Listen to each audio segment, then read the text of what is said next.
Okay, thank you. I think we're streaming now, and welcome back.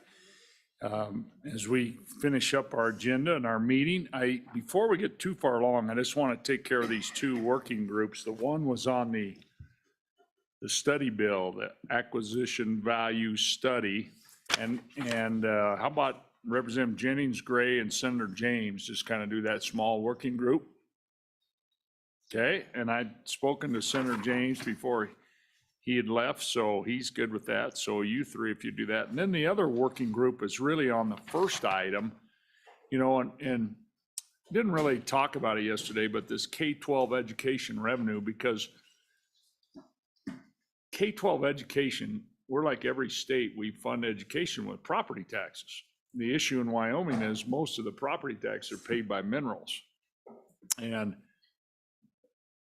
so it is the most volatile government service we have as far as revenue streams. Most other states, property taxes, 3, 4, 5%, everything just kind of grows with inflation. Wyoming, it's much different. And so what we're trying to do is diversify those. So we had a couple of proposals that we'd like to move forward. I'd like to appoint a working group. I haven't even asked them, so I'm just going to ask you to please give me some grace. But if Senators Pappas and Schuler, Representative Yin, and myself can work on this solar proposals, learn some more about it, and then with the Arapaho tribe on their proposal, learn some more and bring that back to the meeting. So I want to do that before I forget, frankly, and the day gets away from us. Okay, so members, I think the 6 items that the property tax working group brought forward to us, we have worked on the property. Let me just say this. We have talked about the constitutional amendment for the 4th class. We've got the acquisition study value. We've moved that constitutional amendment to the 4th class to the next meeting. Homestead exemption, we just passed that bill to move it forward. And then we talked about the statements of consideration is really not in a bill form right here. It's a memo. And then the other two, the Board of Equalization and the County Board, State Board had to be back at 3 o'clock. We're just going to move those to our next meeting. And so of those 6 things, then we've got really 2 left, and it's the property tax refund program, and then also the potential for monthly payments for ad valorem tax. So those are the 2 things on that agenda item. And then we'll move forward. Josh, do you have something, Mr. Anderson? Mr. Chairman, just if you had any direction on the statements of consideration as well, there's a memo in there with that language that was in one of the bills last year. It eventually got amended out. So there's a memo in there with what that language looked like to make the statements of consideration public. So if you wanted to request a bill, you can look at that. And then there's also the document, as we discussed earlier, on the property tax refund program. Let me ask, I think we want to bring this back as a bill, these statements of consideration. Members, you okay with that? I think that's the plan for the working group was to, so we'll have that for our next meeting. That's good? Okay, that's okay. So on this agenda item, then we're going to move to the property tax refund program. And I just want to, we don't have a bill draft per se on that. We have a memo, and Josh, you basically went over that this morning, did you, or do you want to? I did, Mr. Chairman, and just real quick, it's this document with some highlighted language, and all it does is just highlights what those requirements are to qualify for that program. So as we discussed earlier, there's that 5-year residency requirement, and then there's the gross income requirements, and you'll see there that's 3/4 of the median gross household income of the applicant's county of residence or of the state. Sure. And then the final one, there's a requirement for household assets. Again, I think the Department of Revenue had said earlier that that's not necessarily what's keeping people out of the program in most instances, but they can speak to that. So I'd like to start then with Department of Revenue, and if assessors have some and commissioners and open up for public comment. I think the committee would like to maybe work on this and amend that a little bit, but we'll get to that point. So Director Henson, welcome. Mr. Chairman, members of the committee, Brenda Henson, Director of the Department of Revenue. I had stated earlier in the year that I would provide a report at this meeting regarding the status of the refunds for 2021 property taxes. You may recall the deadline for applying for that pursuant to statute is the first Monday in June. So that was June 6th of this year. I provided you with a blank application so you can see what it is that we're asking property owners to provide to us. A lot of the information, it's just a, is your income less than this? These types of questions. It's not a lot of details. We do ask them to provide us with proof of income and proof that their property taxes were paid in full. Those applications had to be into us, and we have pursuant to statute till September 30th to issue the refund checks. So we're getting really close to finishing that up, but I wanted to give you some perspective of where we are on numbers. So as of this morning, we have mailed out 3,075 refund checks, totaling a dollar amount of $1,847,474 and a penny. Now, you may recall the appropriation for the biennium was $3 million. We had estimated $1.5 million based on historical applications that we had received. The highest we ever had was in 2015, where we had 2,316 that qualified for the benefit, and it was cost the state a little less than $1 million in 2015. So this year we've got the 3,075 that we've already sent refunds out.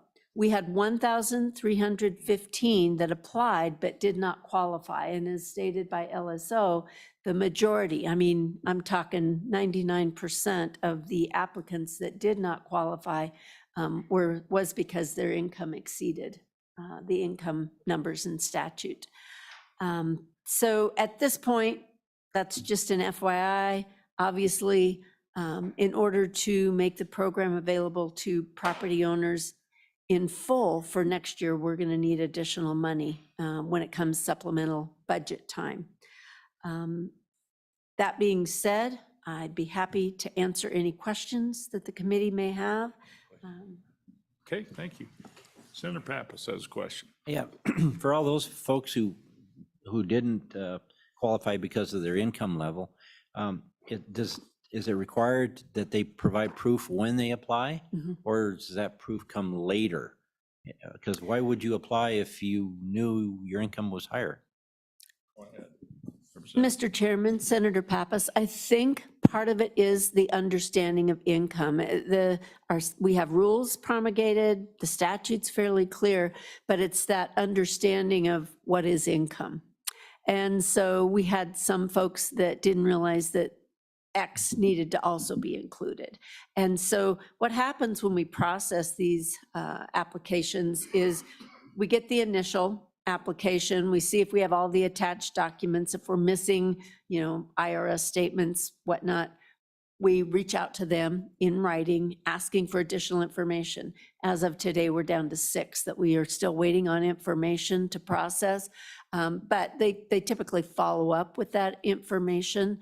But I also think that some of them just went ahead. I personally keyed in applications this year. Just to let you know, we don't have a staff member. We lost the staff member to process this program during the COVID-19 cut. So I'll be asking for that position back, planting the seed. But with that, we had everybody processing property tax refund applications. I keyed in applications that had income of $110,000. And I think that, they may have thought it was, 55,000 household income meant per member of the house, or just a misunderstanding. And, it really is not a difficult application to complete. And so they just kind of took a roll of the dice. The other thing that we implemented this year that we've never had before was the ability for them to apply online. The Enterprise Technology Services worked with us to put that application online. We had almost 1,100 applicants that applied online, and we still needed to go back on some of those and get additional documentation because they had to either take a picture and upload it as a document, something of that sort. So there's just some logistics things, but that's about as far as we go. Just, to let it, I don't have staff that really audits these applications. It truly is an honest system. Okay, go ahead, Senator. This little thing that you passed out makes it pretty clear to me. I agree. If you qualify, might I suggest that maybe you put a link of this, put something in there that says, "Do I qualify?" ? And then put the link on your application. Right. Well, and That- typically, we provide these to all county treasurers. As you know, county treasurers, property owners can pick up the application there, drop it off at the county treasurers forward it to us. So typically, this is how you would receive Oh, this with packet, this. is with this. Yeah, Oh, and okay. we print these up at the Department of Revenue and hand them out. But you're right, every year, we get the questions that we receive, we fine tune this application each year based on those. For example, the IRS, although Form 1040, line 7B was the total income line, the last time this program was available, it was not in 2021. So that was very confusing to our taxpayers that were applying. So we are no longer going to reference the exact line on the IRS form because they change them. So little things like that, we definitely are going to try and do better with our communication. Thank you. I think it was probably advertised better than it's ever been advertised. I mean, I just saw it out on social media and all over, really. So that was good. I think that helped. And I think that that's evidenced, Mr. Chairman, by the participation that we saw. And we know the 1,300 that did not qualify based on income for the most part, but we don't know how many property owners needed some assistance and just didn't apply because you're right, they didn't qualify. They read the documentation, they didn't qualify. So we really don't have a real good picture of what, for example, raising that household income threshold may, result in as far as helping and providing assistance. We do know that this was 2021 taxes. 2022 taxes, you all know that we've seen increase in fair market values. So we anticipate that median residential property tax bill number is going to increase, which increases the dollar amount of the refund that property owners would receive if they qualify. And then, of course, once we get the household income indexed by economic analysis for next year. So long story short, I'm thinking we may have to request an additional $1 million perhaps, just to get us through this biennium. Questions, members? Go ahead, Representative Roscoe. Thank you, Mr. Speaker. Ms. Henderson, this is probably in this thing, but when you are determining someone's income, is it just the adjusted gross on the federal return? No.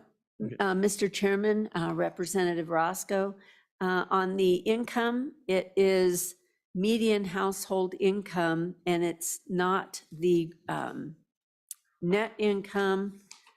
It would be defined, let's see, it should be on this application, the annual income report. So in the middle of the back page is where it clarifies what should be included in that annual income. Okay, thank you. I'm sorry. Okay. Very good, okay. Just two questions, really. The first is, it can be up to half of the tax bill. Yes. Now, do you in rules have that kind of prorated on income and that kind of thing, or how much?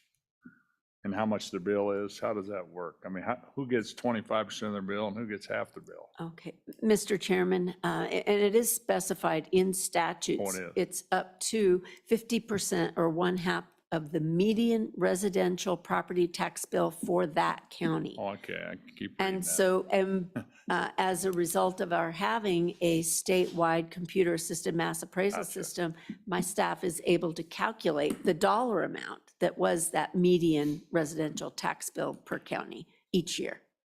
So everybody got the same.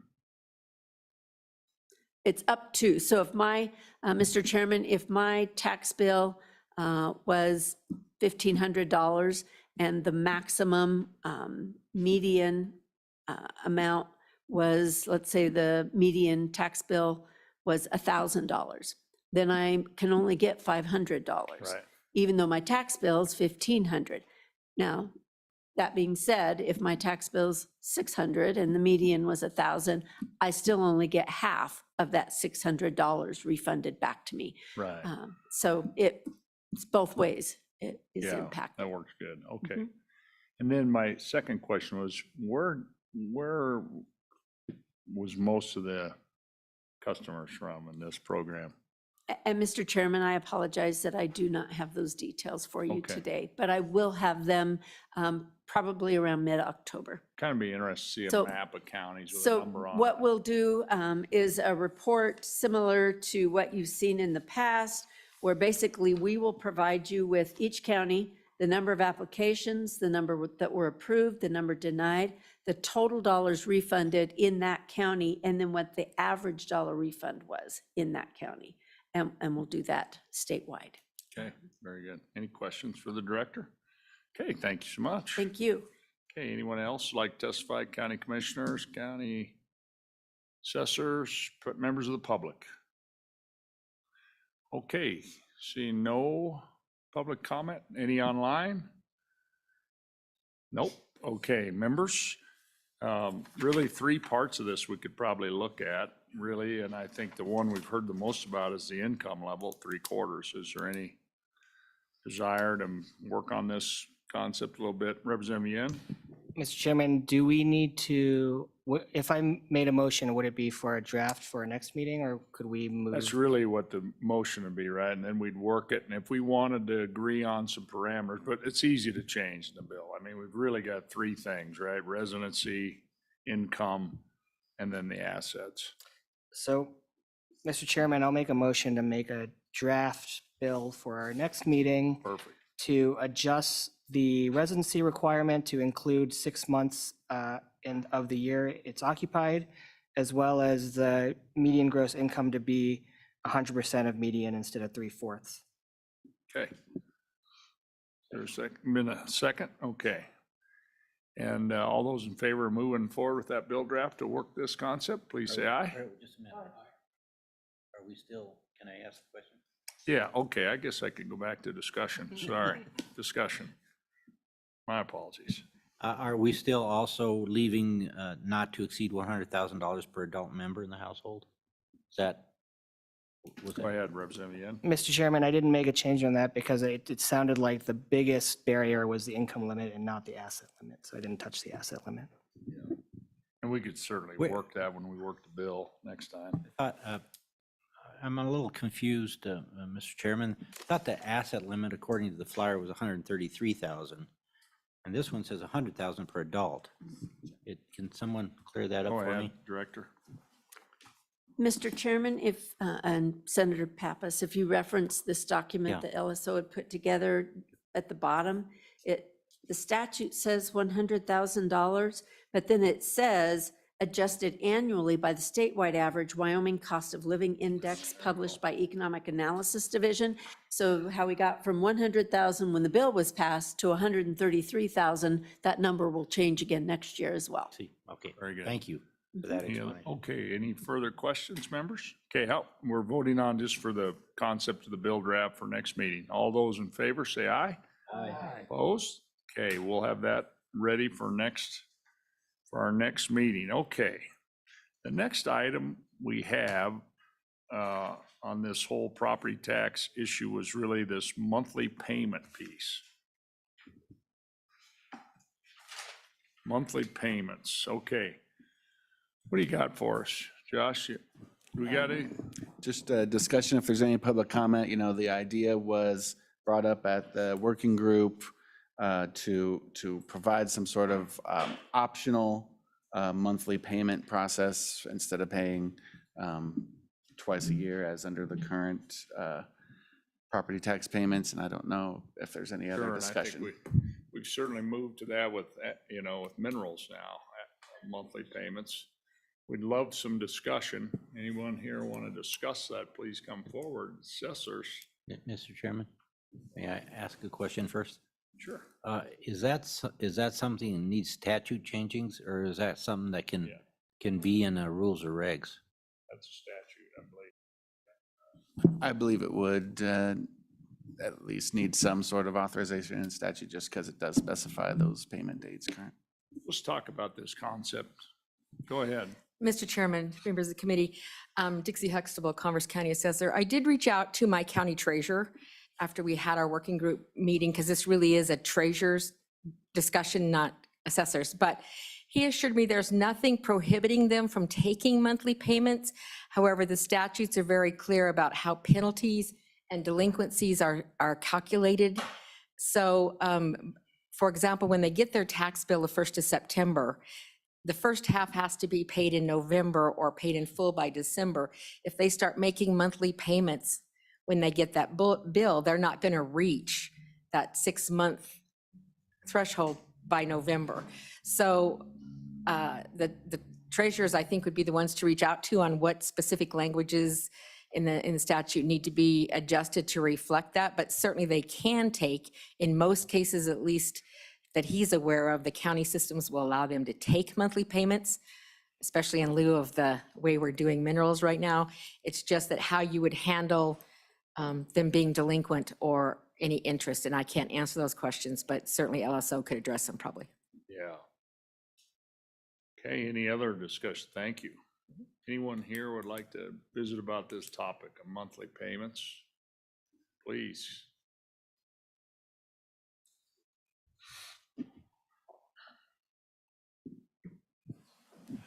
Just a quick comment. I mean, I believe it's already in statutes. I didn't bring it with me, but I have seen it, where we can do monthly payments.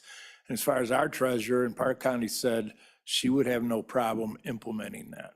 That's all I had. So how would it work? I mean, you're just finishing your assessment. You know, I stopped in actually to pay mine 2-3 weeks ago. We don't have them ready yet. Won't be ready for another month or what, you know, is what I was told at the treasurer's office.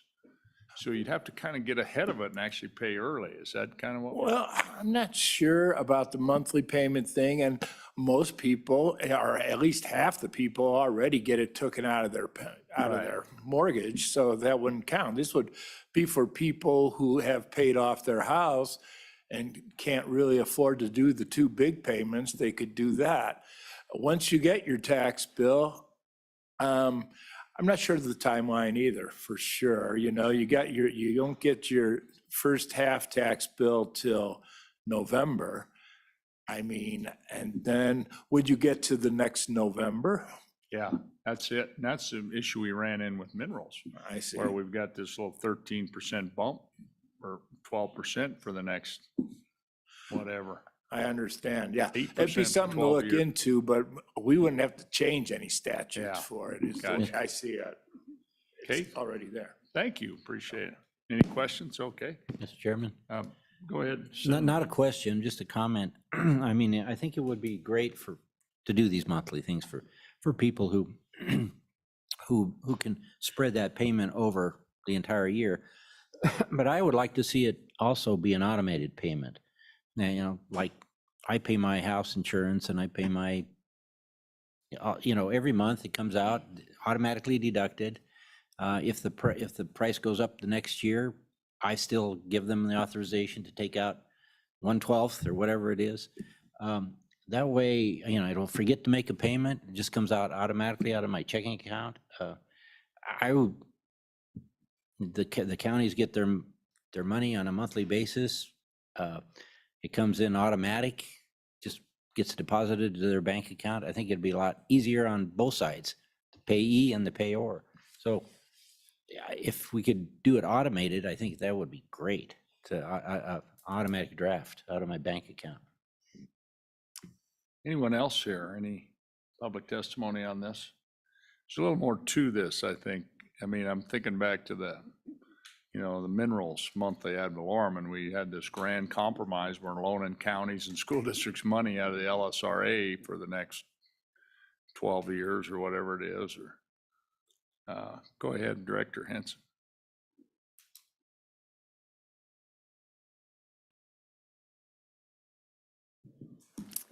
So, Mr. Chairman, for payment of property taxes for residential properties, so the tax roll has to be delivered by the county assessor to the county treasurer no later than the third Monday in August. It's at that point, and as you know, that means the mill levies all got set by the county commissioners and all the budgets were in that first part of August. So the tax roll goes to the county treasurer, and then they've got to get that information into their system and then to the printers. So I think, to your point, Mr. Chairman, the two pieces I've just heard, if you're going to allow property owners to pay that in 12 equal payments, then that will require a statutory change as far as when those dates are due. As far as the second piece related to automatic withdrawal, those types of things, I think the Treasurers Association definitely needs to be the ones that would provide information related to that. I don't know what the programming needs are. Unlike the county assessors, where we provide the computer system and the hardware, county treasurers are all on their own. They pay for their own systems, their own programming. So each of them would need to look at that. Otherwise, I did want to mention the difference between the monthly ad valorem for the mineral taxation is that they are paying an estimated tax, where what we're talking about here, those are the actual tax dollars. It's been through the whole process. We know what that tax bill is.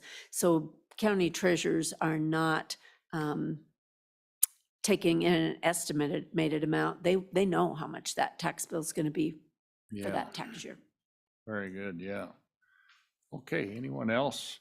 I think almost this is like an issue, we need to get a little input from the County Treasurers Association a little bit. And this might be as simple as we allow this and advertise in each county that that you can make early payments and kind of get a head start on it. I don't know, but Representative Roscoe.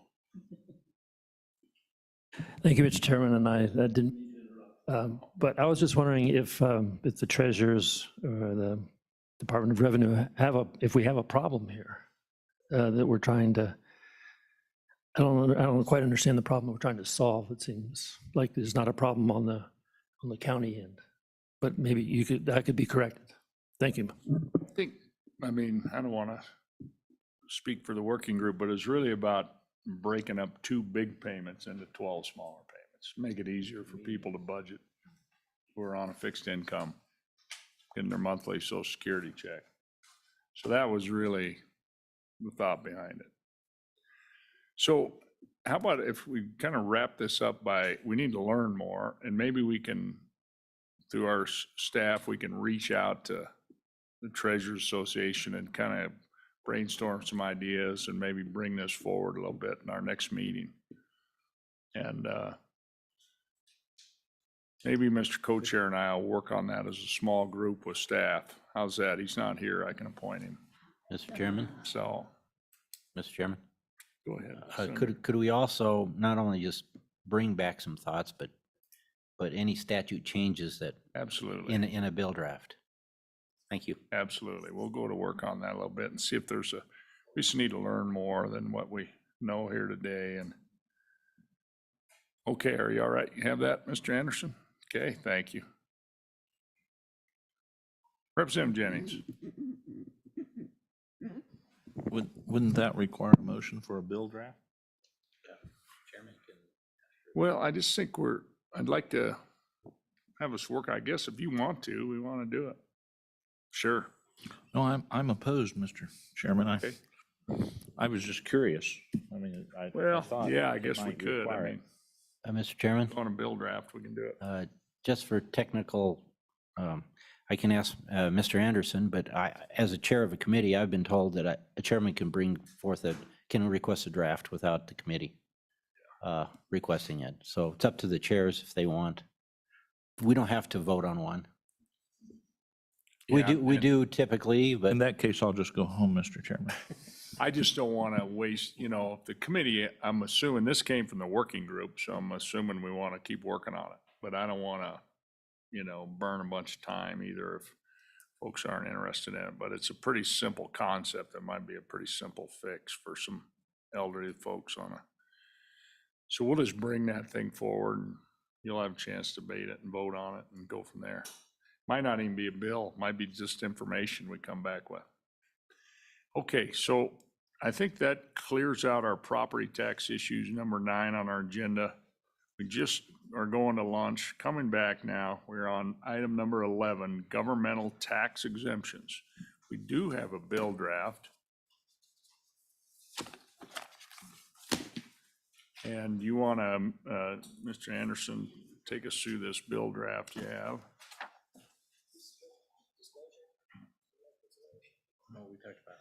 Talked about, yeah, so those will be next meeting, yeah. Okay, Mr. Chairman.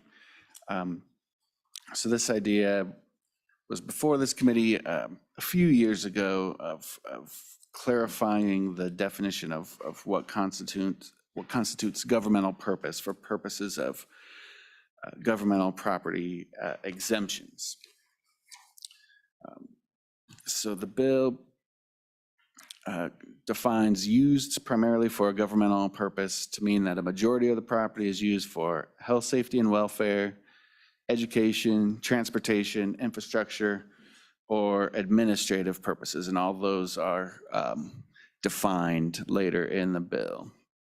And then it includes a list of things that are not primarily for a governmental purpose, which is property used by a government or owned by a governmental property acting in its proprietary capacity and used to conduct activities that are frequently carried on through private enterprises and shall not include property for recreation, including cabin rentals, campgrounds, bowling alleys, movie theaters, shooting ranges, sports complexes, property that is leased or possessed by a non-governmental entity, including airplane hangars leased for private use, property used for commercial operations, housing for employees, land leased for agricultural or other use, land under privately owned structures, medical clinics operated by a private entity, and school buildings that are no longer used for governmental purposes, idle government property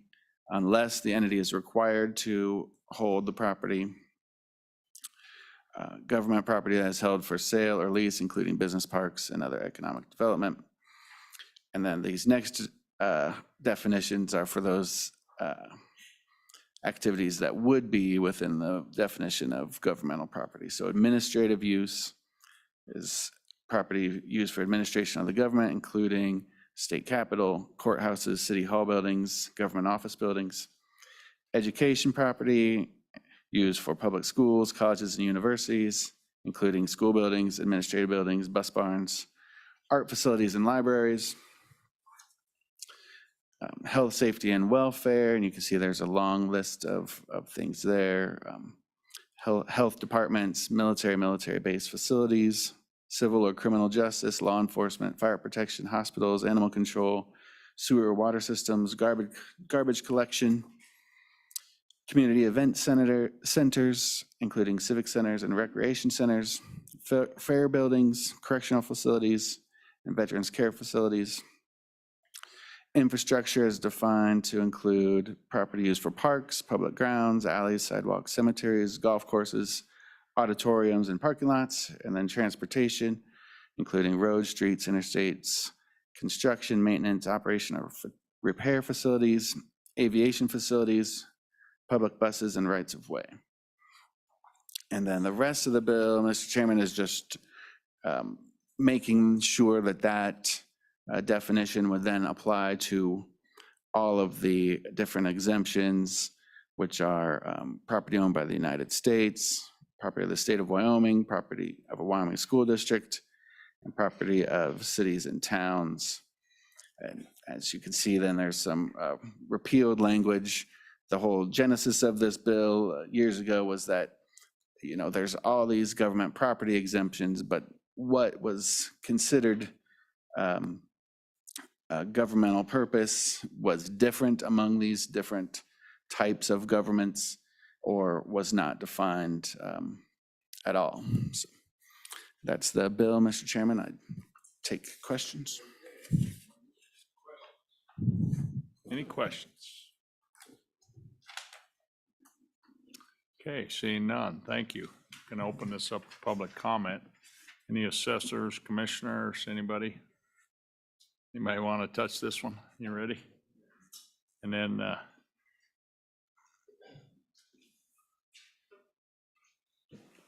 Mr. Chairman, Go ahead. members of the committee, Dixie Huxtable again, just to let you know that the assessors truly appreciate you taking this on again. It's been an ongoing topic, as many of us know. Our goal was to get it cleaned up, clarification. There's been testimony in the years that the 23 assessors are doing 23 things different in regards to exemptions, and truly that is true to a large degree because it's not clear in the statutes, in our opinion, and based on our commissioners and our attorneys, that it's consistently interpreted across the board. So we appreciate your clearing it up. And most importantly for us is to keep it all levels of the government the same as far as definition of governmental use, so that it's not one way for one level and one way for another level. What's inclusive, what's exclusive is up to you all to decide for tax policy if you want to add or decrease any of those specific items, but at least keep the language consistent amongst the different levels of government. And with that, I would stand for any questions. It's all yours, Jeremiah. did you have a question? Representative Jennings? Yeah, Mr. Chairman. Yeah, go ahead. So, Mr. Chairman, Ms. Huxtable, so do you feel like that this is a very good cleanup and it gives a good definition for you to be able to work from then? Mr. Chairman, Representative Jennings, yes, it is. It clears up, for us, it makes it a lot clearer than what it was. In regards to the specific items listed in here, I think that would certainly be up for tax policy decision. I think one of the issues that some of our assessors have is housing, when it comes to housing specifically for hospitals and so on and so forth, because they're having some issues with that. I'll let those assessors address them independently if they want to, but it's definitely a good start for us to get it all on the same page. Okay, thank you. Any other questions? Huxtable. Okay, thank you. I'm sure you'll be back. Okay, go ahead. All right. Good afternoon, Mr. Chairman. Members, again, I'm Jeremiah Riemann here on behalf of the Wyoming County Commissioners Association. We too think that this is a much better bill than you previously considered. And it is important to have some clarity around these particular issues. We have had instances in counties where commissioners and assessors have had to pursue litigation around some of this. And so some clarity is important. I suspect as this conversation evolves that my members may have specific issues about elements that fall in here. I suspect you're going to hear from some around airports and how you specifically deal with that. We do have some event centers that are heavily subsidized by governments. And so one would question, if you then tax them, does that make it even more detrimental to have those facilities available to the public? And then there'll be some conversation, I suspect, around economic development properties, but I'm not here to say take those out quite yet. I want to be able to converse with my members. Mr. Chairman, the one thing I do want to say, however, is that you have 23 counties because circumstances are different in various areas of the state. In some communities, what might constitute, an activity frequently carried out by private enterprise is different than what it might look like in some areas. So for example, having a campground or a bowling alley in a Natrona County, a Laramie County, and many other counties might be a legitimate private enterprise, and it absolutely should be taxed. But there are probably other communities where there's just not a sufficient population to carry those sorts of activities. And on occasion, the voters have come and said, local government, we want you to offer those things. And so the local governments have responded to that and offered that. In my own county, Albin wanted to be able to build a campground this last year, and the voters approved the building of that particular asset. I suspect without the voter approval, there would not be a campground in Albin if any of you have ever been out there. There's just not a sufficient, perhaps, private enterprise. So with that, Mr. Chairman, I'm working, I don't have anything to offer you today, but perhaps an amendment that would allow for a defined process by which a local government working collectively could define those particular enterprises that might be in this definition that really don't constitute a private enterprise in that community. So I'll hopefully be able to bring that to you at a later point in time, but wanted you to be aware of some of our thoughts around this particular legislation. And with that, I'd take any questions you have. Okay, any questions, members? Mr. Reeman? Okay, Representative Sweeney has a question. Thank you, Mr. Chairman. So at our last meeting in Lander, after the meeting, folks came up to me. It centered around their new, after the fire, they rebuilt kind of an events center, and evidently they're being taxed. And it was totally built for the good of the public to be able to rent out something like that. Wasn't to be a profit center.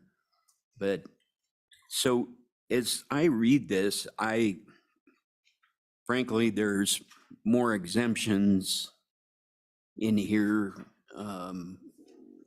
than I don't know why we just don't say anything help, but so in your opinion, I mean, in the counties that you represent, has anybody, that may be a municipal issue, but are there things not in here for the county that should be? Go ahead. Mr. Chairman, perhaps I can close the loop a little bit on the Fremont County experience, and I hope that those that are behind me that may be closer to that can clean up anything that I get wrong here. But it's my understanding with the community center in Lander, as well, the county was also looking to assess the golf course there as part of that. It's my understanding that they've come to an agreement that the county will not assess the community center and will not assess the golf course, with the exception of the restaurant bar associated with that. That will be taxable property. And I don't think that this legislation would change that. I could be wrong relative to the community center, but I don't believe in terms of the golf course this would change that. Mr. Chairman, if there's one place or one example that may not be in here that has come up as an issue in Laramie County, Child Care Center in Pine Bluffs, the county was taxing that. It ultimately ended up at the Supreme Court, I believe, and the county was determined to be in the right in that particular instance, and so they are taxing child care centers in Laramie County. How that's dealt with elsewhere, I don't know, and I don't see that specifically mentioned as well. Okay. So Go ahead. follow up. So in that particular instance in Fremont County, they may have reached an agreement, but I thought this bill was to be clarifying. So should this be amended in some way to make that clarifying? I guess I'd look to the assessors. They're the folks that want the clarity. But Yeah, do you have an opinion on? Mr. Chairman, what I can tell you is that the legislation specifically says that a golf course is one example of an entity that would not be taxed. Whether it says community center, it doesn't use that specific language in the bill. So I don't know how that would be approached.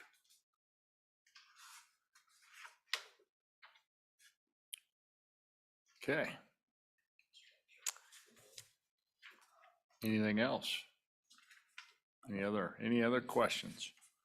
Okay, thank you. Anyone else here would like to comment on this bill?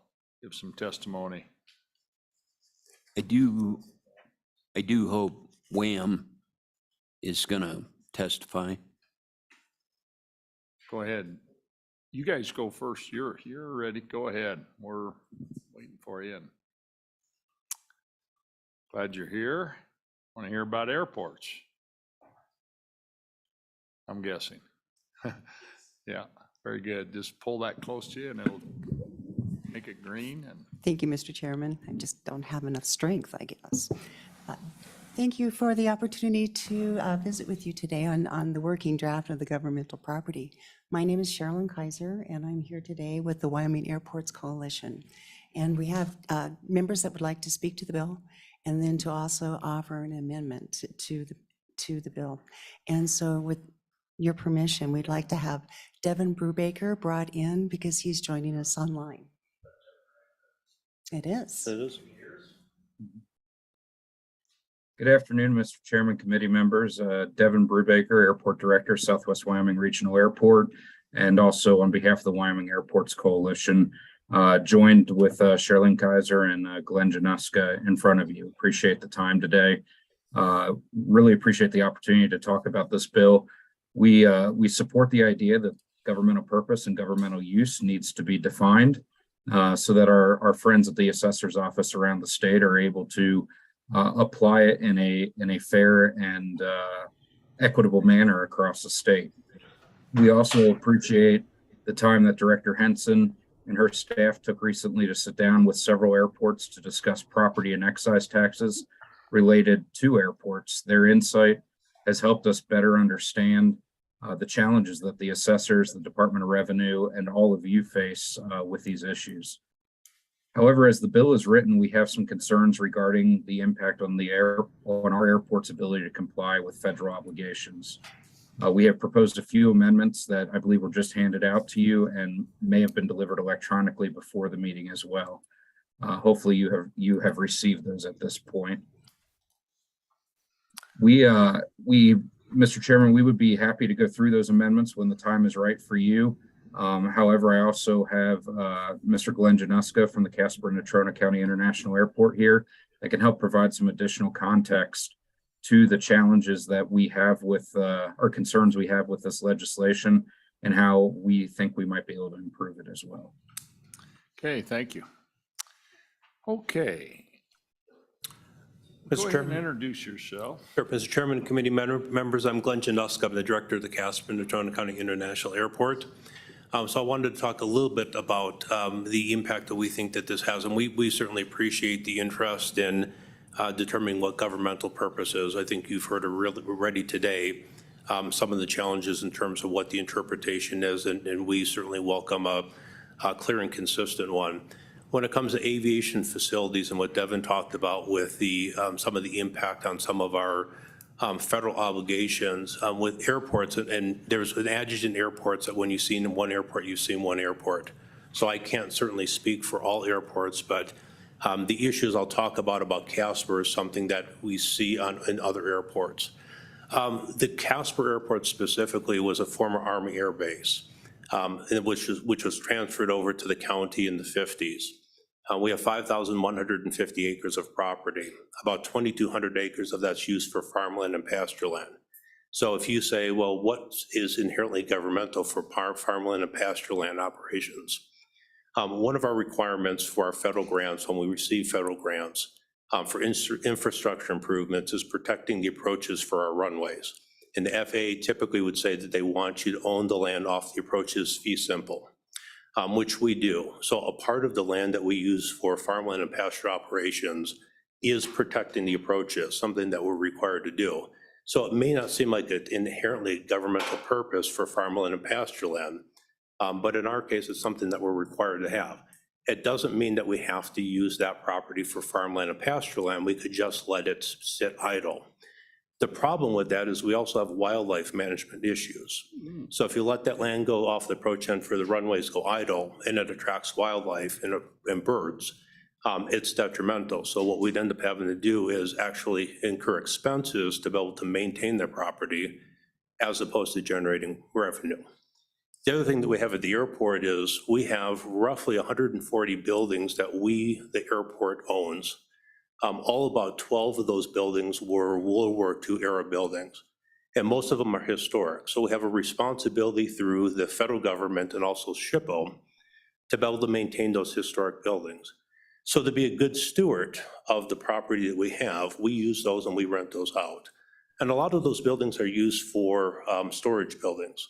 So if you look at this, in that revenue that we generate from the storage buildings makes our airport self-sufficient.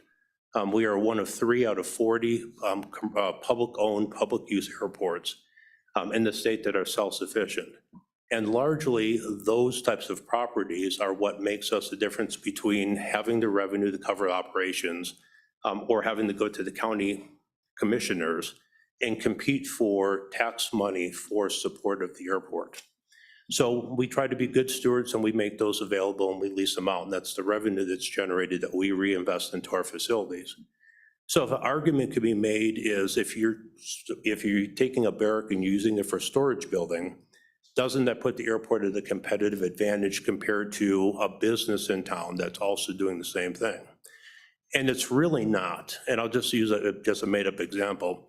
If we have a storage building and there's a storage building in town and the storage building in town pays $1,000 in taxes, what we do as part of our government requirements and our grant assurances is we have to make the airport as self-sufficient as possible and charge market rates. So we in essence build that property tax into what we charge the users for the airport, the person that we charge. Had we not done that, had we been taxed on that building, if the determination is that's not a governmental function, that tax revenue goes off the airport. But we still have the same obligations regarding that building, the property surrounding it. We have 14 miles of roads that we maintain. We snowplow. We provide emergency government services. We provide law enforcement and fire response. We have all the water and sanitary and fiber optic cables on the airport that we're responsible for maintaining. We're in essence doing the same services for those businesses that a municipal government entity would do. So if we would have a determination made that those are not considered governmental functions, and if that property and those roughly 130 buildings that we have that we lease out were subject to tax, that revenue would leave the airport, but we would still have the same related expenses. And all we would do is have less money to be able to reinvest into our facilities, or we would have to raise the rates to our users, to our tenants, which would actually put us at a competitive disadvantage. We'd be paying taxes and having to be able to provide the same services, and in essence, charging those users twice. I'll conclude with, in my 16 years here in Casper, I've only had one commercial realtor ever challenge me on the fairness of not paying taxes. And after going through kind of the same explanation that I went through today, I left them with, if we do not use the revenue for the airport so I can take a vacation in Tahiti, we use the revenue to reinvest into our facilities. And if we reinvest in our facilities and we improve air service and we improve the facilities for corporate aviation and businesses in the community, that is better in terms of supporting jobs and the people who live in our community That's better and supports those businesses. And when I concluded with that, I think he finally said, you're right. Being able to reinvest into the airport with the economic benefits is really a lot better, and it raises all the business in the community and supports the businesses. So I know we're going to talk about I think go over in the amendments. We would certainly ask for your support of the bill and for the amendments so that we can continue to provide the services that we can and that we're not, in essence, having revenue that's being taken away from the airport, which again is actually probably something that would be in contrary to our grant assurances. The federal government says that revenue that's derived from the airport has to remain on the airport. So this would probably put us in probably non-conformance with our federal grant assurances, which would mean no grants going forward. So I appreciate your time today. I would certainly stand for any questions and appreciate your support on the bill and the amendments. Okay, very good. Thank you for your testimony, all three of you. And are there any questions? And we'll come back when we work the bill on that. Yeah. Senator Schuler has a question. Thank you, Mr. Chairman. Just a quick question, mainly on the storage issues that you've brought up. Would most of the folks that you provide storage for, do they have some type of relationship with the airport? Or is it storage that you use for some of the folks that maybe fly in and fly out or whatever? What I'm wondering is competitively, it would seem to me that most folks in the downtown area wouldn't be interested in using your storage facilities out there anyway, but I just wondered, just out of curiosity, what most of the storage is used for out there. Mr. Chairman, Senator, most of them, so if you ever go out to the airport, we always talk about if you go out to the airport, turn right, because everybody, you take the entrance road and you go left to the terminal building, but if you turn right, you see a whole portion of the airport that most people don't even realize is there.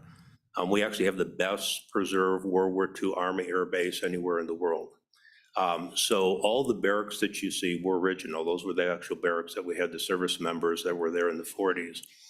So largely what it is, it's not people are flying in, it's people who want to store things, basically like you would have with storage facilities. But, we have a little bit larger facilities, probably it's, 1,000 square feet, 2,000 square feet, because that's basically the barracks. So we didn't build these to go into the storage building or business. It's really people in town that are using for storage, and we're really trying to just, if you want to preserve the history and you have the expenses, these buildings were built to last 5 years. I think the World War II ended a little bit more than 5 years ago. So we're still maintaining these buildings, and the only way we can maintain the buildings and preserve the history is if we have the revenue that's generated from those to reinvest into the facilities. Follow up. Thank you, Mr. Chairman. Just as a follow-up then, would your rates be competitive with those in the community for the most part? As Mr. Chairman, Senator, yes, we do. We look at those and we want to make sure that they are. And if there's if there's a difference, we want to make sure that we're charging the same market rates. We don't look at discounting this or anything else like that for a competitive advantage. In fact, the airport, I grew up in Chicago, so there's nothing in Casper that is too far out for me. But there's still perception that is if you have a storage facility in town and one way out at the airport, I would say we're a competitive disadvantage just because of the perceived distance to go out to the airport. Okay, Representative Roscoe has a question. Thank you, Mr. Chairman. I'm just questioning number, page 3, lines 10 through 12, and I just have a question about this is, and I'm thinking in terms of the airport in Jackson, and so are these tax exempts business parks and other economic development properties? I know they're booming and they're doing great on their own. So I was just wondering if you think that should be an exemption. Go ahead. Mr. Chairman, Representative, I can't speak for Jackson Airport. They kind of slap my wrist when I try to speak for other airports, so I can't speak for them specifically. I can speak from a Casper standpoint. We do have some of our land that we look at for business park types of operations. But this is property that, as trying to be the best stewards of the property that we have, we try to make the the best investments and get the greatest return with what we have. So I can only speak from Casper's airport to say that, again, if it was not exempt, then there, we still have the cost associated with all the infrastructure surrounding that business park. All that would do is take the revenue off the airport and leave us with the same amount of expenses. Okay. Thank you. Any more questions? I just, just a comment, you talked about the historical part of the airport and just so everybody, the Wyoming Veterans Museum is actually on site. It's really incredible. And then I think, as you got those, what are there, 5 hangars and then the hospital? Is it 5? Mr. Chairman, yes. And then, but that hangar 1, it's got the nice blue tin around it. I think they blew off a truck in the 50s. I was told that story and they put it on there to preserve it, but has warbirds on it. You go in that building, it's like a time machine. You go back in there and it's like just unbelievable, the construction and the windows. And I think that somehow we can get that opened up for people to see it. And I think back when I read Chuck Yeager's first book, he talked about his time at Casper Army Air Base and strafing antelope, radio them back so they'd have some meat to eat. And I mean, it was really just a lot of history there. I think that not even all of us know. It'd be really amazing to be able to open that up. So maybe with some of this one-time money we got, we can kind of get that Veterans Museum really taken to the next level, because it's really unique. I mean, this, as you said, the best preserved in the country. I flew in one time to one in Kansas. I can't even remember the town, but it was all gone. And a similar deal to Casper, it's all gone. But go ahead. Not Chairman, if I could, I would welcome any of the committee members, if you haven't been out there, the hangar you're talking about, the good warbird hangar, which one of the original. And if you go back and you look at the concrete floor, you will not see a crack in that floor. And that's not new concrete. That was concrete that was poured. You look at the wood trusses, and I think the most amazing thing, especially for anybody who likes history, everything that was built, all those buildings, including buildings that have been taken down, the runways were all built in 9 months. And I wish I could go back in time, because if you look at the craftsmanship and workmanship for those buildings that were supposed to last 5 years, that are a little bit past 5 years, and the quality of the buildings, it really is amazing. Yeah, it is amazing. Well, very good. Appreciate your testimony today. Mr. Chairman, Is there Representative Sweeney? just a quick question. So are there any other airports in the state that are designated international? And in a follow-up question to that would be, in your grant writing and grant request, does that also have a factor in here with your amendments proposed that would cut down on the amount of money that we could receive from grants statewide? Okay, yeah, good question. Mr. Chairman, Representative, in your first question, we're the only designated port of entry in the state in terms of having a customs. So we do clear, our customs agent clears about 500 aircraft per year. Not commercial aircraft that come in, but private aircraft, mostly from Canada and Mexico, but we'll have aircraft that come in from South Africa, Romania, Europe. Usually when I tell people that, they're like, you mean that there's an aircraft that took off in South Africa and the next place it landed was Casper, Wyoming? And the answer is yes. The aircraft have that type of range. The second part of your question, I don't think anything that we have here would have an impact either positively or negatively on the customs operations. I think that, customs operation at an airport with a federal government operation would probably be considered inherently governmental. So I don't think that would have any impact, or this bill having an impact positively or negatively on any grant funds. Okay, very good. Okay, thank you. We'll get back when we work the bill. I'm sure we'll consider your proposal. Okay, so thank you very much. Thank you. Any other folks here would like to testify? Would be great.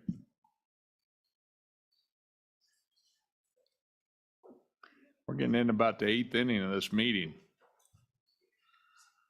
We're ready we missed the 7th inning stretch. I'll be brief. Yeah, Mr. it's all Chairman. good. Members of the committee, I'm Bob McLaurin. I'm with WHAM. And in the interest of brevity, I think that Jeremiah covered a lot of what I was going to say, particularly that there's a great deal of difference between the town of Albany and the city of Casper. And I think you have to recognize those differences. With respect to the specifics of the bill, there's just two things I'd like to point out. On page 3, line 6, where it says idle government property. In many communities, if you're going to build a fire station, a police station, or any kind of public improvement, you'll do it in phases. You'll buy the land, and it takes you a number of years to save up enough money to get the building built. And so we would request that section come out.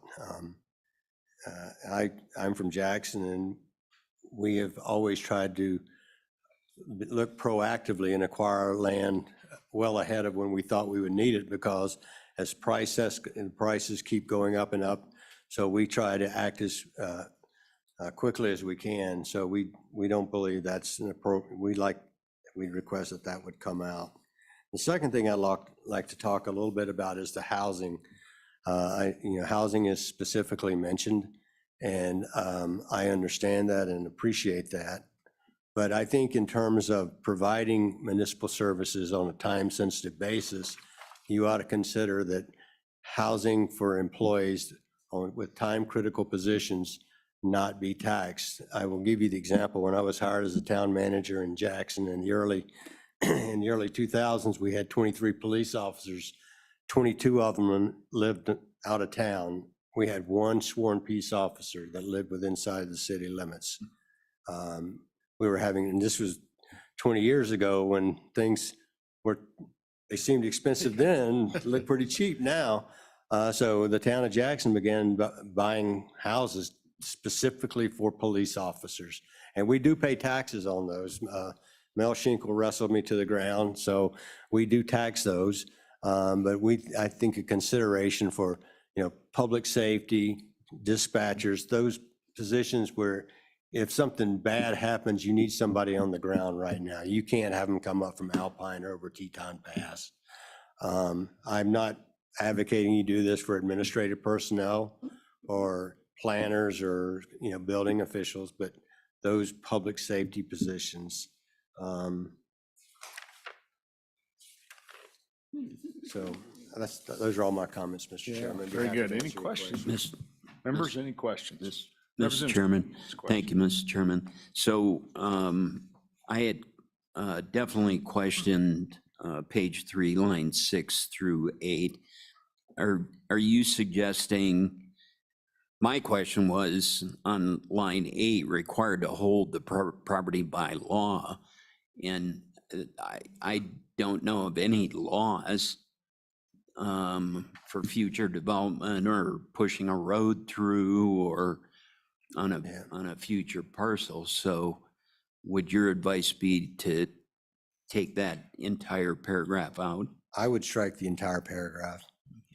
And then the next question I've got is, you mentioned the housing issue.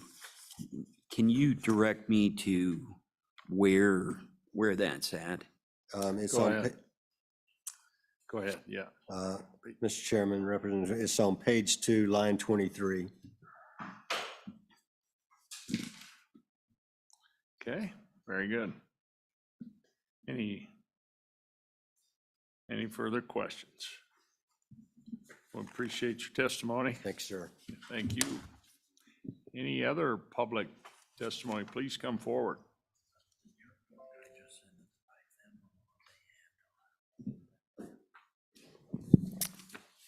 Thank you, Mr. Chairman, members of the committee. Josh Hannes with the Wyoming Hospital Association.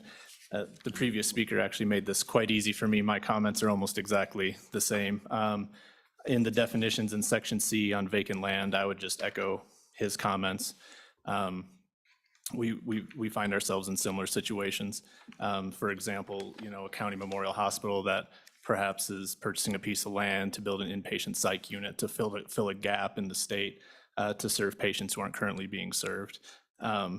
that they might have to hold that piece of property for a period of time, and we would ask, just like Wham did, that section be excluded and that property not be taxed for the purpose of those hospitals. And then similarly on the housing, a number of our facilities, either now or in the past, have used workforce housing as a tool to stabilize their workforce in their communities. They found it necessary to do so. And I would say, like police and emergency personnel, having a stable healthcare workforce in your community is critical. And it's a tool that I think we should be able to continue to use if those communities find it necessary to do so. And with that, I would stand for questions. Okay, any questions? Representative Baker has a question. Thank you, Mr. Chairman. Just briefly, I think the assessors may have mentioned hospital housing as an issue in one of the counties. Are you familiar with that situation, and can you speak to it at all? Go ahead. Mr. Chairman, Representative Baker, I think it's an issue in a few communities, right? So there's not just one county, and I think I know which county they're referring to, but Casper, while I don't believe they do now, the hospital here at times has owned workforce housing units for their staff. Cheyenne has in the past. I think Hot Springs, Weston County all do. So it does vary. Circumstances and communities are different. And if they've evaluated their community and think that it's necessary to provide some workforce housing, we'd like to be able to continue to do that. That answers your question, sir. Okay. Anyone else? Representative Jennings? Thank you, Mr. Chairman. So how does that work in like workforce when you're talking about that? You've got a worker that works for the hospital and they've lived there and worked and bought their own house and they've always paid all their taxes on it.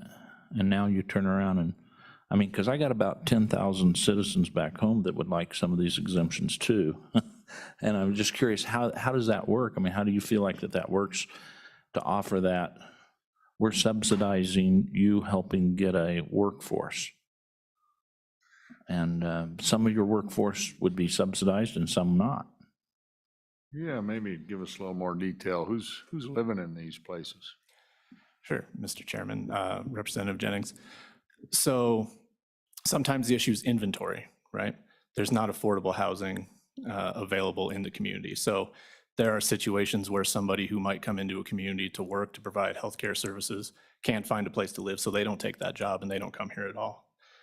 Sometimes they are used for travel staff. So if we can't have permanent staff and we have to utilize travel agencies, they need a place to live for 13 weeks. If there's not inventory that's affordable in the community, sometimes that needs to be provided, and sometimes hospitals have taken that up as their responsibility. Okay, follow up? No? Okay, any other questions? Okay, thank you. Appreciate your testimony. Look, I'm marking up proposed amendments and this bill's getting skinnier all the time. Okay, potentially. Okay, any more testimony? Mr. Chairman, Jim Sweeney? could I ask a question of the Teton County assessor? Yeah, absolutely. Please come forward. Never know, you attend a meeting, you might be called on.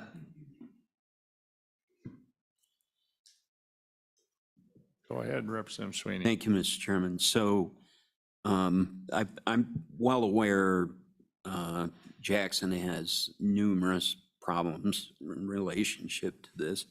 So page 3, line 6 through 8, what is your interpretation of that portion for the town of Jackson? Go ahead. 6 Mr. through 8? Chairman, Okay. Representative Sweeney, this is a great question. Currently, I do tax vacant land for county and town. I also tax all of our housing, as Mr. McLaurin stated. It is a tax spiral issue that I wrestle with often. Taxpayer money is buying the land, taxpayer money is then paying the taxes back to the county funds that are servicing the residents. So I think that if that were to change, it wouldn't be much of a difference in my county. But I think that it is necessary for county governments and town governments to keep that land as projects are being vetted. So I think it may be appropriate to remove. Representative? So, thank you, Mr. Chairman. So as you read this, the only way to resolve this, because it says required to hold the property by law, which really puts it right back in your hands to assess and tax. Yeah, Mr. Chairman, Representative Sweeney, I can't really think of an instance where it's required to hold by law. And then another question, Go Mr. ahead. Chairman. So back to the housing issue on page 2. Yes. What would be your suggestion, although we do have an amendment that would strike that entire line 20 through 23, but if that amendment didn't pass, how might that be more palatable, speaking against yourself on the housing issue? How would that be better rectified, in particular for your county, in Teton County, for the workforce housing issue, in particular for the hospital and law enforcement, other things? Go ahead. Mr. Chairman, Representative Sweeney, if the housing, it's interesting, I don't know how many counties have housing authorities. Teton County does have a housing authority in which their properties are exempt, which further exacerbates the confusion of us, county and town supplying housing to our employees versus a housing authority not supplying it specifically to our employees for those services. I think Mr. McLaurin had a good point where at least the emergency responders, I would agree that currently, I'm not even sure, I don't think any of our local law enforcement that I can think of off the top of my head own a home in Teton County. And the ones that reside in Teton County are in town housing. So I think that it is beneficial for communities who are facing those issues of not having affordable housing or a lack in general, that it would be helpful for the government to be able to offer that and then not have to charge the taxpayers for it in return as far as the tax goes. One last question, which relates, so the issue in Teton County, specifically Jackson, for YDOT. So were they, because it's a state facility for employee housing, specifically, whether it was maintenance or highway patrol, was that going to be taxed or assessed, or because it was owned by the state, it was not taxed because it was governmental purpose? Okay. Mr. Chairman, Representative Sweeney, it would be taxed. Our Weed and Pest Department has housing at their site, which is next to YDOT, and their apartments are taxed as well. Okay. Okay. Any other questions? Yeah, go ahead, Representative Gray. Thank you, Mr. Chairman. So I just I think for clarity, it's important here to note that right now statute already denotes certain things that are to be taxed for that counties or municipalities own, or even the state owns. So I understand this going the opposite direction in the definition and changing the definition, but I'm just curious, net, as this reads right now, is more stuff going to be taxed that the government owns or less? Because I mean, I see like golf courses being exempted out as infrastructure. It's being defined as infrastructure, a golf course. And right now it sounds like it's up in the air. It looks like in Fremont County, they decided not to tax the golf course, but they're taxing the bar on the golf course.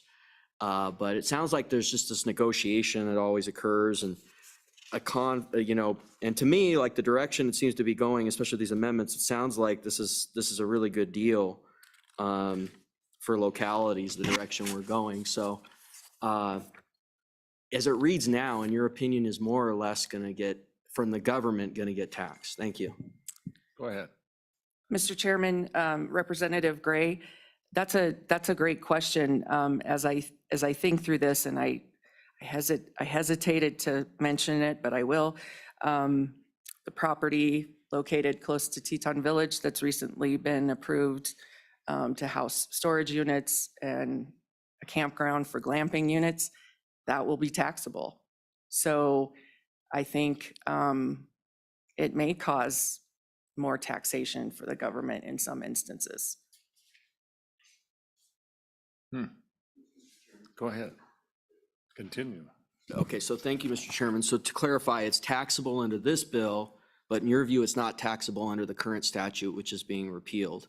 Go ahead. I'm sorry, Mr. Chairman, Representative Gray, that's also another good question. I think in the past, the lands that are owned by the state of Wyoming, the Kelly parcel, et cetera, those are not taxed because they are state-owned. Whether that's incorrect or not, that could be possible. And in which case I need to go investigate more of that. But certainly if this passes, then the Kelly parcel would be taxed as well.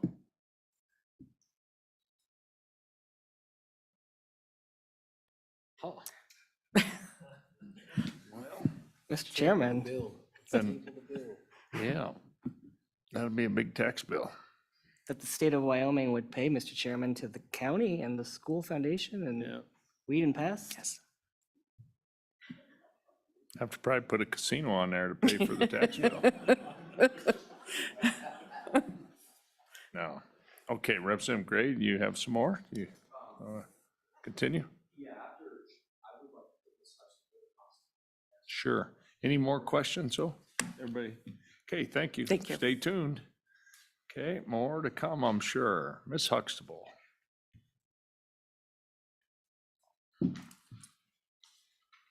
Thank you, Go Mr. ahead. Chairman.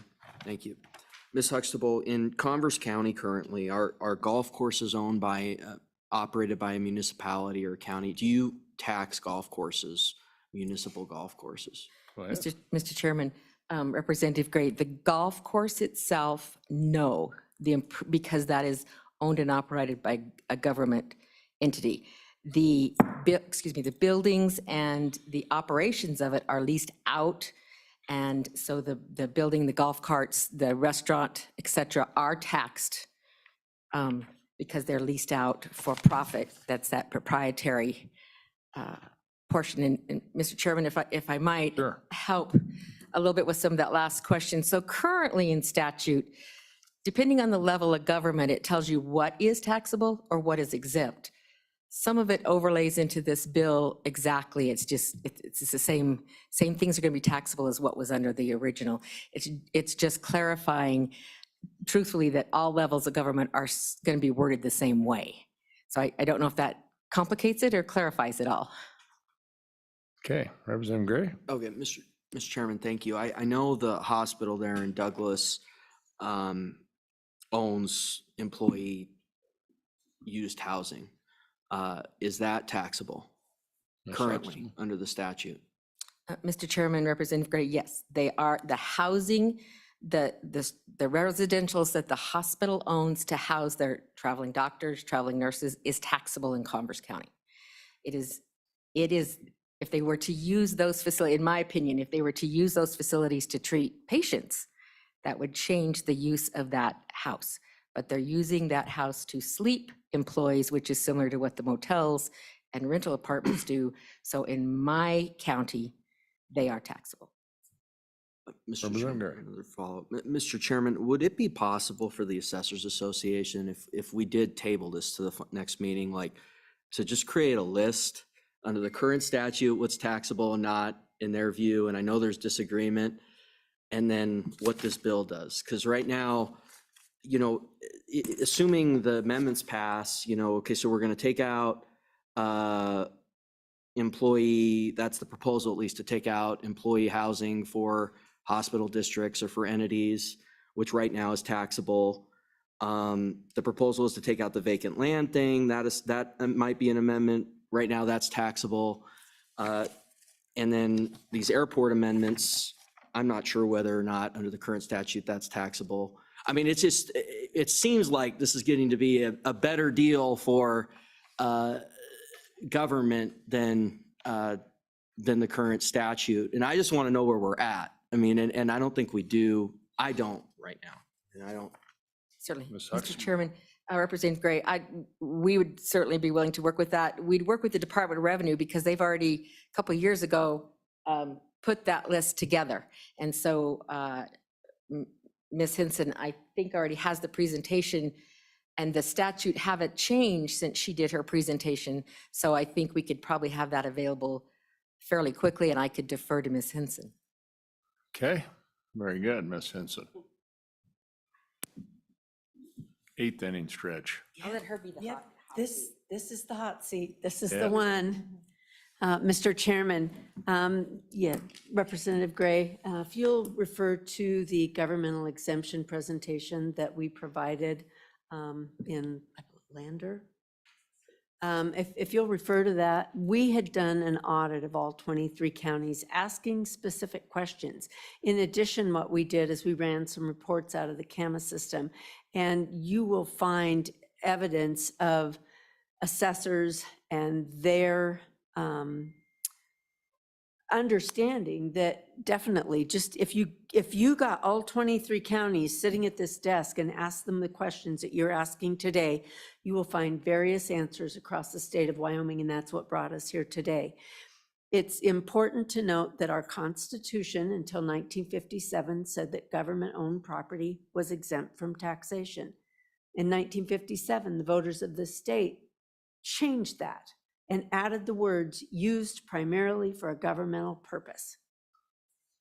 But that term, governmental purpose, was never defined in Wyoming statute. So here we are in 2022 trying to determine what is used for a governmental purpose. Now, if I may, I want to go back to the idle government property language and why that's there. So we have rules in place, Chapter 14 exemption rules, and in our rules, we state vacant land owned by a governmental entity is taxable. Why? Because it's not used. It's not used for a governmental purpose. That's how we interpret it with our rules. Our rules also have this statement that says, unless the entity is required to hold the property by law.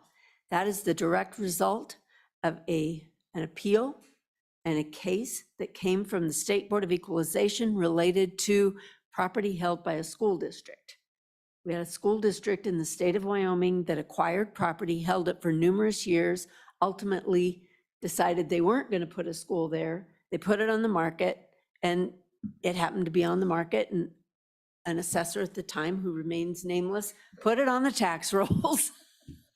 And that particular case came back and said that Wyoming statute requires the school district to hold that vacant land until such time that funding is available to build those schools. And that's why the statement about unless the entity is required to hold the property by law, specific to school districts.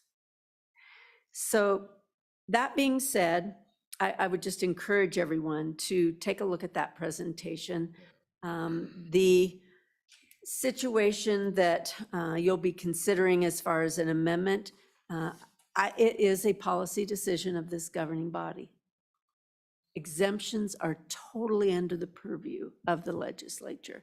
And so if you deem that even if the property is being used by a non-governmental entity in a proprietary manner, and that those should be exempt from taxation as well, that's your responsibility, quite frankly. But we need it to be done uniformly across the state of Wyoming, and that's what this bill attempts to do.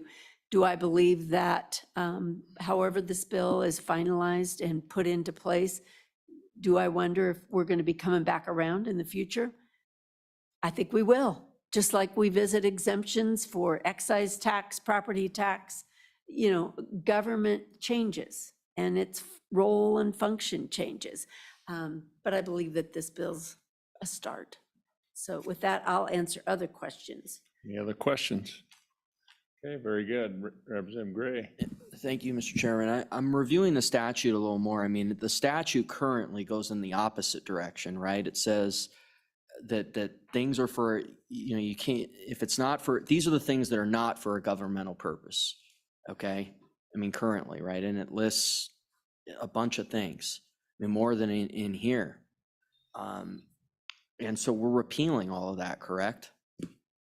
Mr. Chairman, Representative Gray, we've got it both ways in statute currently. So you are correct. For federal government, we've got a statute that says the following property is not owned and used primarily for a governmental purpose.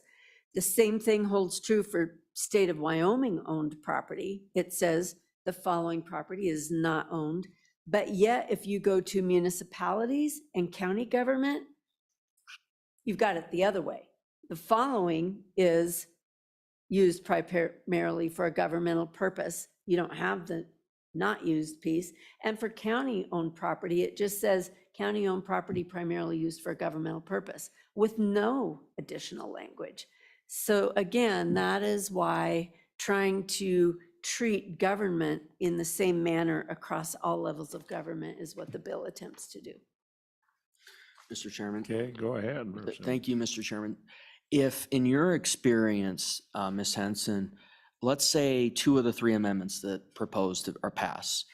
So I think there's 3 amendments. There's the airport thing, there's housing for employees of certain entities that are operating with the state, and then you've got this whole vacant land issue.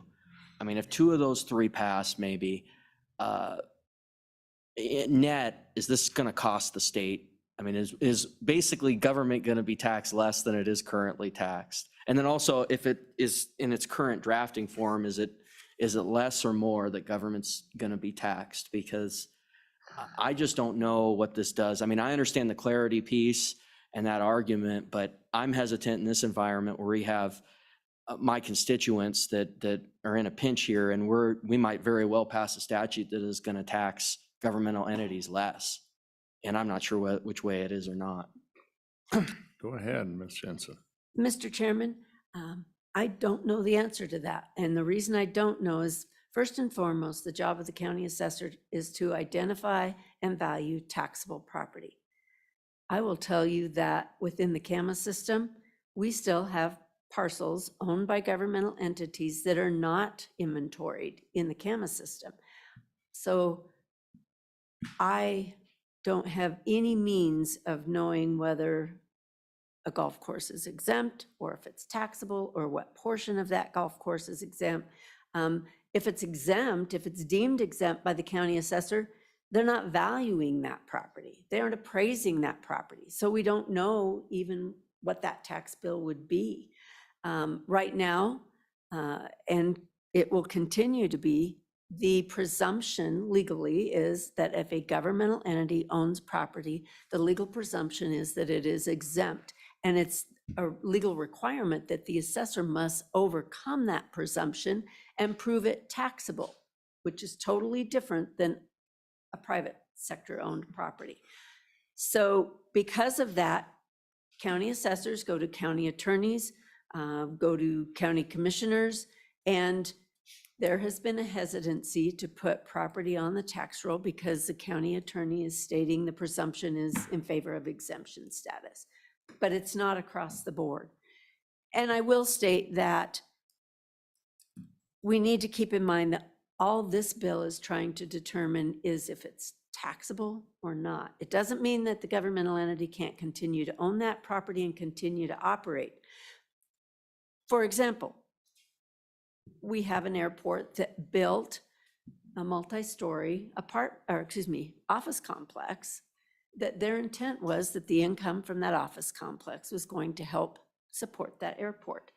But the office complex has been on the tax roll since day one in the county that I'm familiar with, but I don't have any idea how that office complex would be assessed in another county, because there's really nothing clear in statute that gives assessors guidance.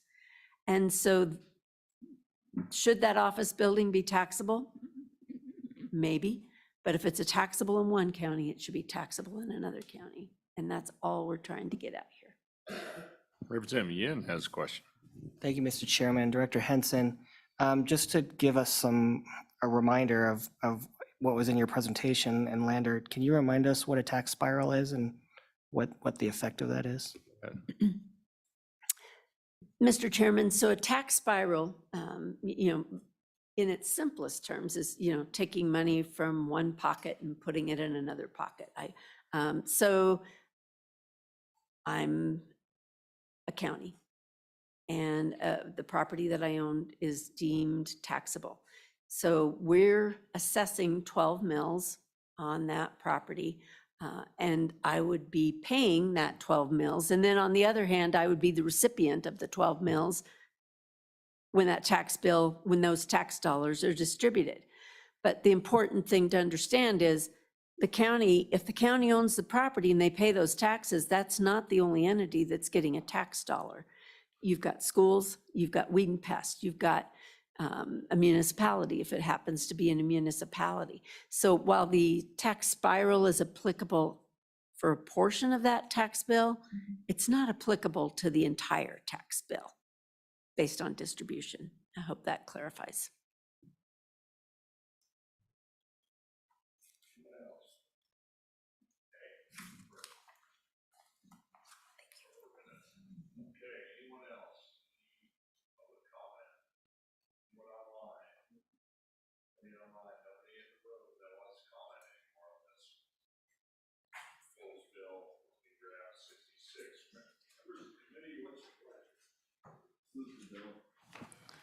Okay, the bill's been moved. Is there a second? There is no second. And I tell you, members, I guess I thought we'd just table this bill. And I just think we want to go back and learn some more and revisit again. That's my gist. I mean, so maybe we get that matrix together. We talked about, Representative Gray talked about, and we table this thing and come back and as we learn a little more on it and get our comfort level up a little bit more on this thing if we're going to work it. If not, we'll just let it go at the next meeting. We'd like to try to clean it up and bring some clarity to our assessors, but I think we kind of got to revisit it. So, okay, so we'll just lay that one back, and then we are now in the ninth inning of this meeting, and we're on topic number 12, state lands. It's only 2:30. No, it's 3:51. 2:30 on our agenda. Thank you all for coming today. Appreciate your testimony. Okay, state lands is here. I'd invite you to come up, the director, and I believe assistant director.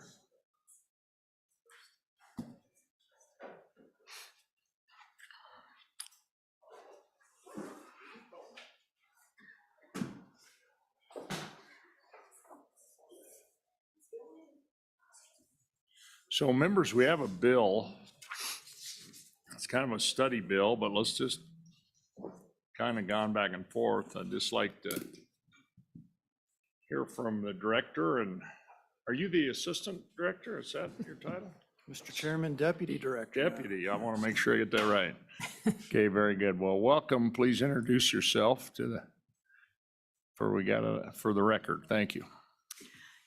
Good afternoon, Mr. Chairman, members of the committee. I'm Jennifer Scoggin, the Director for the Office of State Lands and Investments, and with me, Jason Crowder, the Deputy Director. Deputy. Okay, very good. Welcome.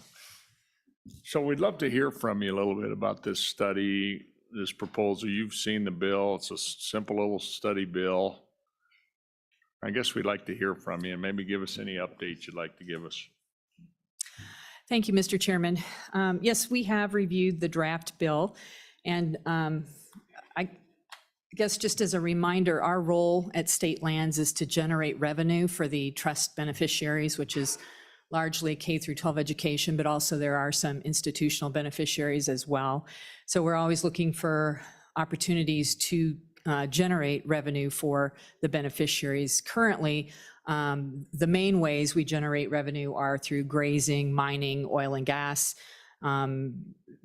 Those are consistently done at OSLI. Of course, oil and gas is coming back, largely market-driven, which is great. But there are some areas sort of on the horizon that we would like to explore and do more of. And in particular, residential, commercial, and recreational development. These are areas that we haven't explored much. There are some limitations in the current statutes that we feel may impact that. What was that? I'm sorry, residential? Commercial and recretional. Okay. I'm sorry, did I misspeak? No, that's great. Thank you. So it's our goal to explore these three areas. They're not new. Some states are already doing a lot of this, but we have not had an opportunity to do this in Wyoming. We're still identifying some of the barriers and things that there may be in existing statute to successfully embark on those endeavors. The draft bill, our concern is that it's pretty broad in scope, and some of the issues, like the first, I think one of the first requirements is that we would, in the study, have a list of the current uses of state lands and the revenue generated from those lands on a per parcel basis. And while that's informative and probably a pretty thick stack of paper, I'm not sure that it gives us the information we need with respect to other potential uses of those parcels of land without sort of looking at them on a case-by-case basis. They may be grazed now, but they may be very ripe for other residential recreation, things of that nature. Deputy, what else do you have to add? I think you did great, Director, but Mr. Chairman, in my history with the office, it seems like we have a great amount of land within the state of Wyoming. One of the most land under acreage owned of all the 11 western states that own land, especially the non-arid ones. That being said, the most prolific use we have is grazing, and that's probably the least amount of income on a per acre basis that we receive. So the idea that we don't have good use of our land, I don't think is a true idea. We have great use of our land. That 90%, 98% of our lands are used in some capacity. What we don't have, though, is a good awareness by industries, separate from grazing, separate from oil and gas and the extractive industries, that our lands are available for a different type of use, a commercial use, and hopefully a compatible use with those existing uses out there. And so that's really the question that we struggle with internally. And again, as the director mentioned, the bill may not point an answer for us if we go through that study to say, these lands are open, how do we get that to those industries, get the awareness out there in a little bit better way. So this bill, I mean, it's a study bill, kind of being done studies of state lands. A committee's done, this committee, I think, is done, but I think we're all, if you open your comments saying, number one is to generate revenue. And I think that's what we're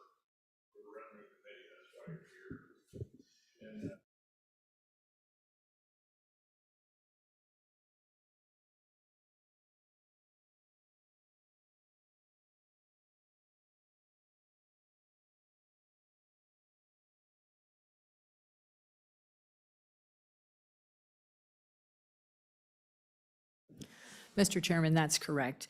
And in fact, even at the Ag Committee, we did talk about ways to monetize recreation. We haven't quite crystallized that and figured out how to do it, but it's certainly an ongoing issue and opportunity. We've even talked about it in the Wildlife Task Force, you know, how do you monetize recreation? So yes, we're looking for those sorts of opportunities. Go ahead, Representative Baker. Thank you, Mr. Chairman. I don't know if you heard the conversation yesterday, but Co-Chairman Fasthorse from the reservation talked a little bit about and brought a proposal to the table suggesting that Wyoming could partner with a tribe or another entity and maybe offer some level 3 or gaming on state lands. What are your thoughts about that? Go ahead, Director. Mr. Chairman, Representative Baker, I think we're excited to entertain all sorts of different opportunities, but each case is unique, obviously. We'd have to understand all of the terms and the particulars of the opportunity itself. I don't think we're opposed to that. I think maybe even Deputy Crowder may have had some discussions about things like that, but anything and everything, we're open for business. We have to look at, obviously, our trust land management objectives too, to determine whether any of those proposed uses are compliant with that, but certainly not something we're opposed to. We would, I think we'd welcome the opportunity to investigate that a little further. Deputy? Go ahead. Thank you, Mr. Chairman. Representative Baker, it's an interesting idea, of course, and we get pitched a lot of interesting ideas all the time. And we tell them the exact same thing that the director mentioned. We're after our trust land management objectives, revenue first, value second, manageability, and then a community benefit. And if a new opportunity presents those things to us, we are all on board to try to figure out if we can facilitate that in a way that's compatible with existing users, if there are any out there. And if there's not, we understand the impacts that the new use may bring to that. And of course, we've got to be legal. We don't want to have an entity show up and conduct business. It's not a legal business in the state of Wyoming, so that's another hurdle. But we do look at new and enticing uses all the time, and we welcome them and welcome that conversation to see if we can move forward. Okay, Representative Baker, follow up. Yeah, just a quick follow-up. In your workings with other states, are you familiar with other states that have gone that route and allowed gaming on their state lands, specifically for tribes or anything like that? We had a little bit of a discussion, but are you familiar with any of that? Mr. Chairman, Representative Baker, and I'm not familiar with that or had those kind of conversations with other states. Okay. Okay, I'm going to start and just go down the line. So Senator Schuler, Baldwin, Representative Roscoe. Thank you, Mr. Chairman. My question is pretty easy, I think. Just wondering about grazing fees, and are we getting the bang for the buck that we need with that?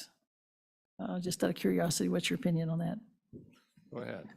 Mr. Chairman, Senator Schuler, that's a bit of a loaded question, but we do have a formula where we determine what the price is, and there are some discounts built into that. And there's a parity ratio where we look at market and those sorts of things. So without commenting on the amount, that's what the statute is. Okay. Any other case? Senator Baldwin? Thank you, Mr. Chairman. I won't say it's an easy question, but I think it is, but probably easier than the last one. My question as I read through the bill, I see a couple of red flags that come up to me. And my question to you would be, how do you involve the public in this study? Because I can tell you the people that are sitting out there listening in forever land right now are reading some of these things like sale of state land, some of those kind of things, and they're going to say, well, what about our input? We just don't want a government agency telling us what they're going to do or what potentially they're going to do. How are you going to involve the public in this study? How do you get ideas like the Indians, you know, the reservation and the Northern Arapaho? How do you get those ideas, and how are you going to solicit those things? Go ahead, Director. Mr. Chairman, Senator Baldwin, that's a very good question.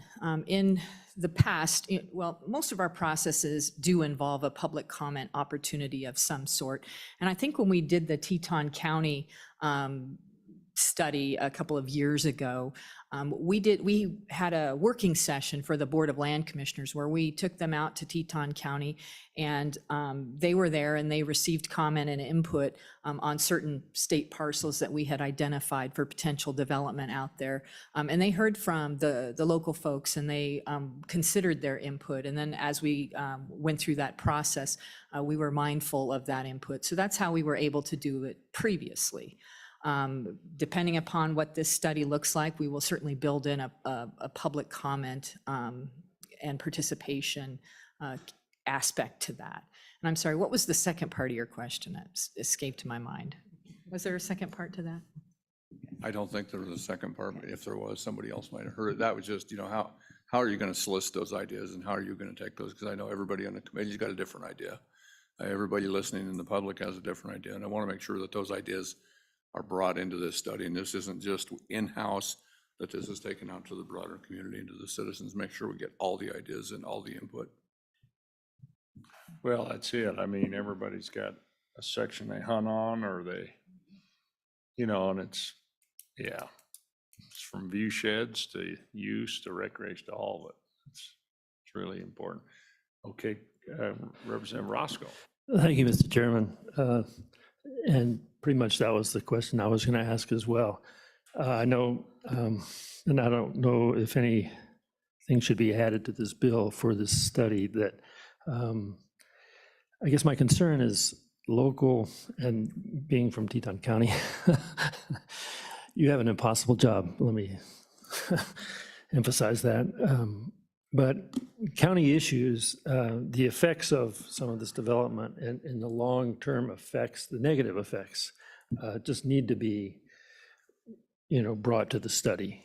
Let's just say that, a rancher loses his grazing rights and the effect of that ranch not being able to ranch anymore, long-term effects. And I'm not going to bring up the specific things in Teton County. You're well aware of those. So I just think that county and local concerns need to be addressed clearly. Thank you, Mr. Chairman. Okay, thank you. Okay, any other? I'll just start, actually, so Representative Gray and then Representative Hallinan. Go ahead. Thank you, Mr. Chairman. My recollection is, and I think this was before your directorship, but the legislature passed a bill, I think it was Representative Chairman Harshman's, or maybe it was a committee bill, to study 4 parcels. And I just want to see how effective these are. What came out of that study? Because I'm pretty sure it passed. And what follow-up was there in actually getting those things to, because I think that was 2020 or something. Go ahead. Mr. Chairman, Representative Gray, I think that's a great question. The idea of studying parcels of state land had gone through a lot of ebbs and flows, resulting from the very broad, let's look at every single parcel of state land and what can we do with it, to let's look at those around interstate corridors, to those looking at specific metropolitans like Cheyenne or Casper or something like that. The bill ultimately resulted lying in just Teton County and all of the parcels within Teton County, as I recall, and the chairman can correct me if I'm wrong. What we did was we solicited commercial development opportunities on all of the parcels within Teton County. So what could anybody do if the sky was wide open on those? And we received all of those. We presented them to the Board of Land Commissioners, to this committee too, I believe. And that was just it, to show you what we feel the breadth of opportunity was out there. After that, the logical next step is for us to move forward and see if there's something inside of those opportunities that would trigger a lease or an easement or a permit of some kind that we could generate revenue from. And to be quite honest, we picked the lowest hanging fruit, what we thought was the lowest hanging fruit in Teton County, with existing temporary use permits and exploring the marketability of those, and if we were receiving accurate market rates for those. We've just completed that process with issuing those permits.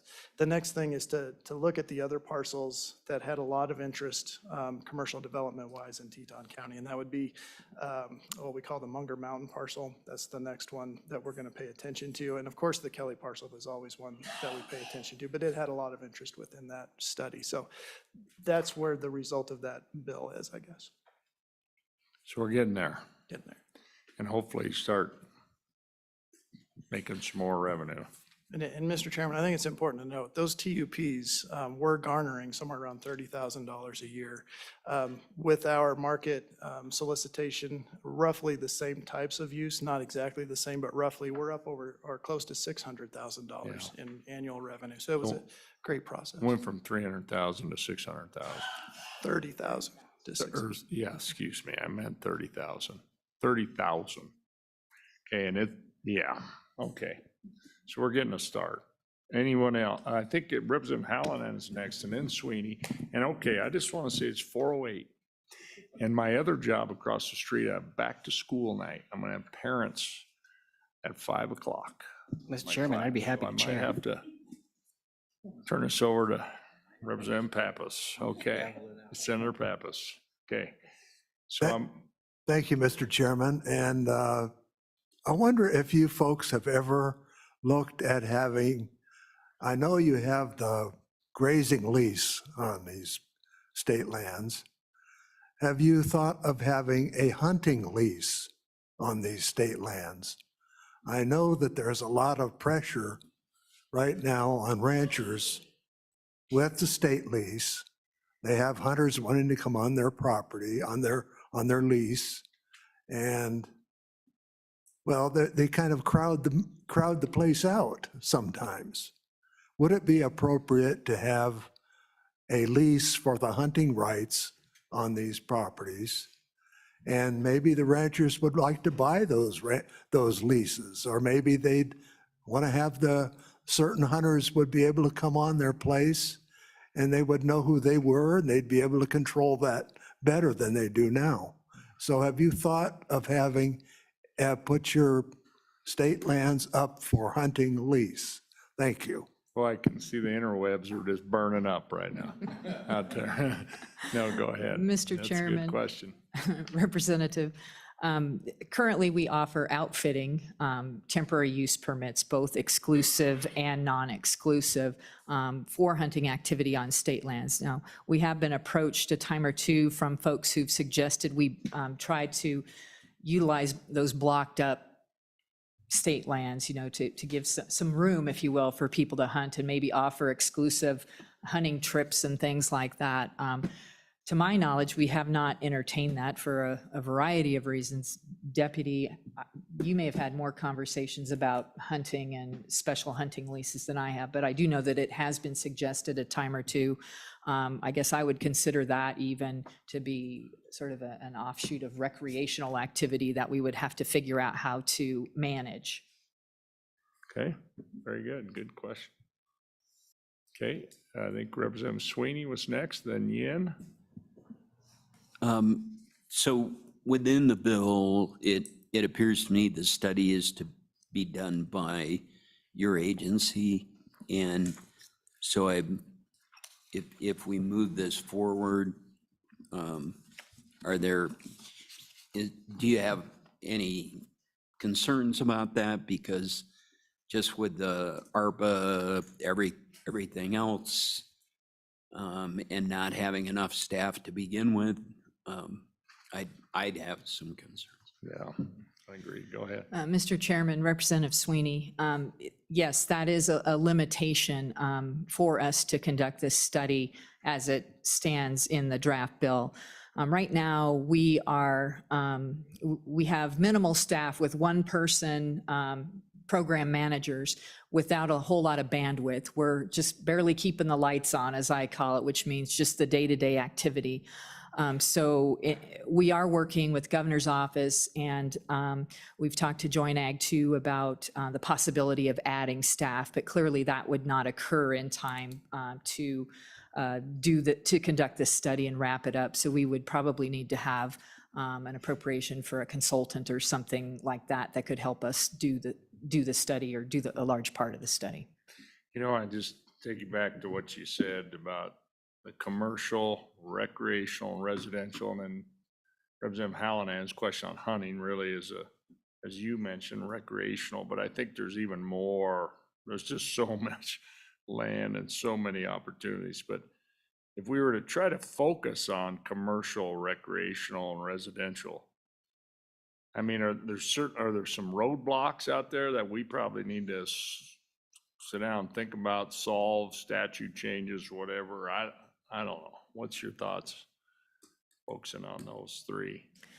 Mr. Chairman, yeah, I think we've reviewed some of the statutes and that may need to be tweaked. Like I think, for instance, right now, there's a 75-year limit on issuance of a state lease. And if we're going to do or look at some residential, we might look at 99-year leasing, those sorts of things. There are other, I'm trying to think, Jason, some of the other ones we identified. I think we'd have to look at, like right now, I think with special use leasing, there is a provision in one of the statutes about compliance with county planning and zoning. And I think we'd have to look at maybe how to manage that a little better or to work better with the counties to do that. What else, Jason, that I'm missing? In addition to those, and I think those were the ones that we identified, but to more solidify a way for recreational leasing, long-term recreational leasing to occur. The Board of Land Commissioners currently grants the privilege through Chapter 13 of their rules for free day use, but we need to monetize that if it gets to be bigger than day use. And there's some ways inside the statute I think we can help, not only with the ability to do that, but with some of the liability that comes with those things as well. But this bill, the way it is now, it's not going to solve any of that. I guess what I'm thinking that we maybe back up a little bit and maybe we just, another little working group to work on maybe some of this and just focus this a little bit. And I think what Representative Sweeney said, and with all the ARPA money and all that going through your office, I mean, I just think of maybe we focus this a little bit. And I don't know. So committee, I'm just thinking, I mean, I think we can I just don't know. Certainly not going to have you study it, your office, the way the bill is. But I do think there's probably, if we could work together and maybe get, if there's some little fixes that we can put in a little bill to kind of, and maybe it's a little bit of money too to help advertise on some of these commercial things. And that's always part of that too, but this recreation and residential piece. And I think so anyway, I'm thinking I'd like to just lay this back and maybe kind of narrow the focus a little bit on that. And then maybe we'd take this up again. I'm just looking, I'm seeing heads nodding. And so I don't know, I think we'll just maybe lay this thing back and maybe we get a little working group together. I don't know. Haven't asked anybody again. I don't know. Henderson, Representative Henderson, is he on there? He's not here. Maybe I could appoint him. That's so fast. Oh. So maybe Representative Henderson and I don't know, how about Senator Schuler and Baldwin? And Mr. Chairman, so we just get together and work on this a little bit.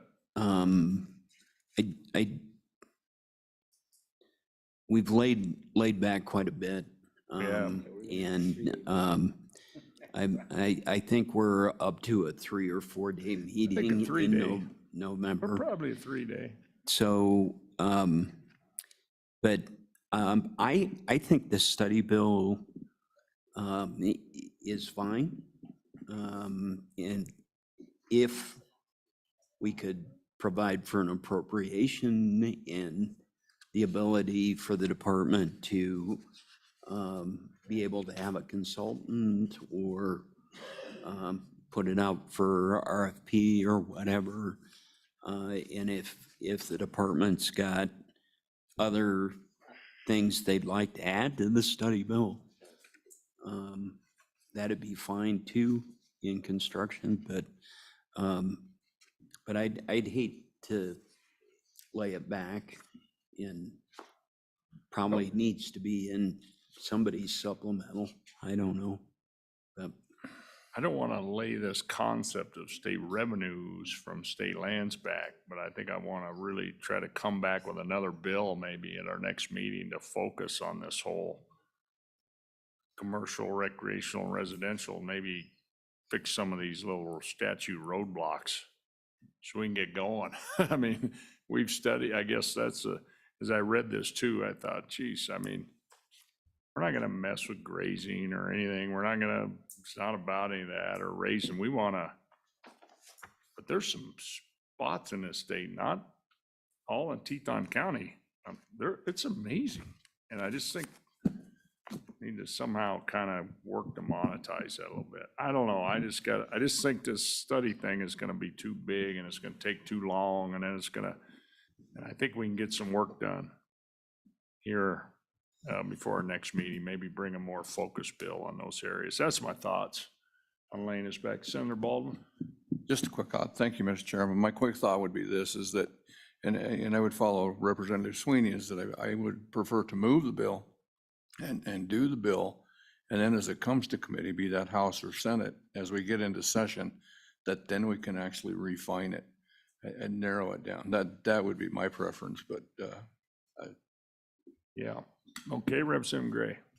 Well, it seems like we're getting a sense of the committee, so I'd like to I weigh appreciate in and weigh in with the chairman, because I just think that, you know, these study bills, we kick them out and they're not doing, this is why we get back studies that we don't do anything with. And if we're going to do 6 figures for a consultant, which, okay, I guess I just think we got to make the language really good. And I don't think we're going to do that here in this meeting. So I'm fully for laying it. Well, I think too, you know, we do a study, that's gonna come back next year. This is gonna be a totally different committee.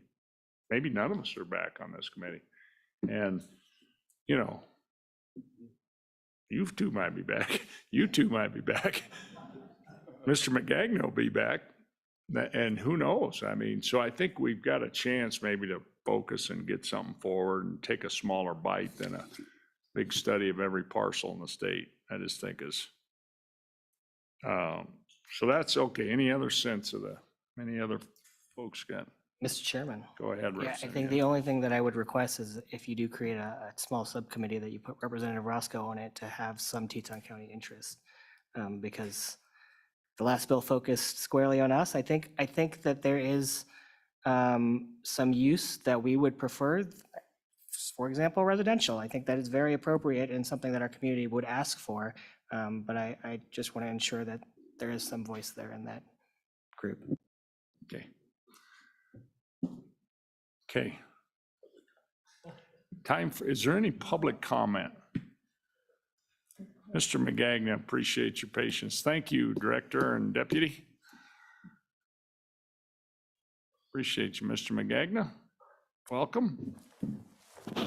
Thank you, Mr. Chair, members of the committee. Jim McGagnon with the Wyoming Stockholders Association. I could talk for a long time about the need to consider the impacts on the ranching industry in the state because we're so dependent in varying degrees on these state lands. Having said that, looking at revenue opportunities is certainly appropriate and we're supportive of that. I guess the 2 points I would make today is, as the director pointed out, staffing is a real issue in that office right now, and we're trying to work with them to resolve a number of current important issues. I would hate to see those be set back in order to meet a legislative deadline on a report. The other only point I would make today is that while I certainly understand and respect this committee's interest in the revenue component, that the overall oversight of the management of state trust lands really is defined as being under the jurisdiction of the Joint Agriculture, State and Public Lands Committee. And so if you move forward with any type of a study or with a working group or anything like that, I would strongly encourage that you would include representation from that committee, or if you're doing a study and reporting back, that the report back would be not just to the Revenue Committee, but to that committee as well. With that, Mr. Chairman, I'd be happy to take any questions. Very good. Appreciate it. Any questions, Mr. McGagnon? Okay, appreciate it. Appreciate your comments. Okay, members, so I'm going to lay this bill back. And anybody else? Mr. Anybody Chairman, online? yes, we have Marguerite Herman online. Oh, yeah. Okay, Marguerite. All right. Thank you. Sorry, thanks for the reminder.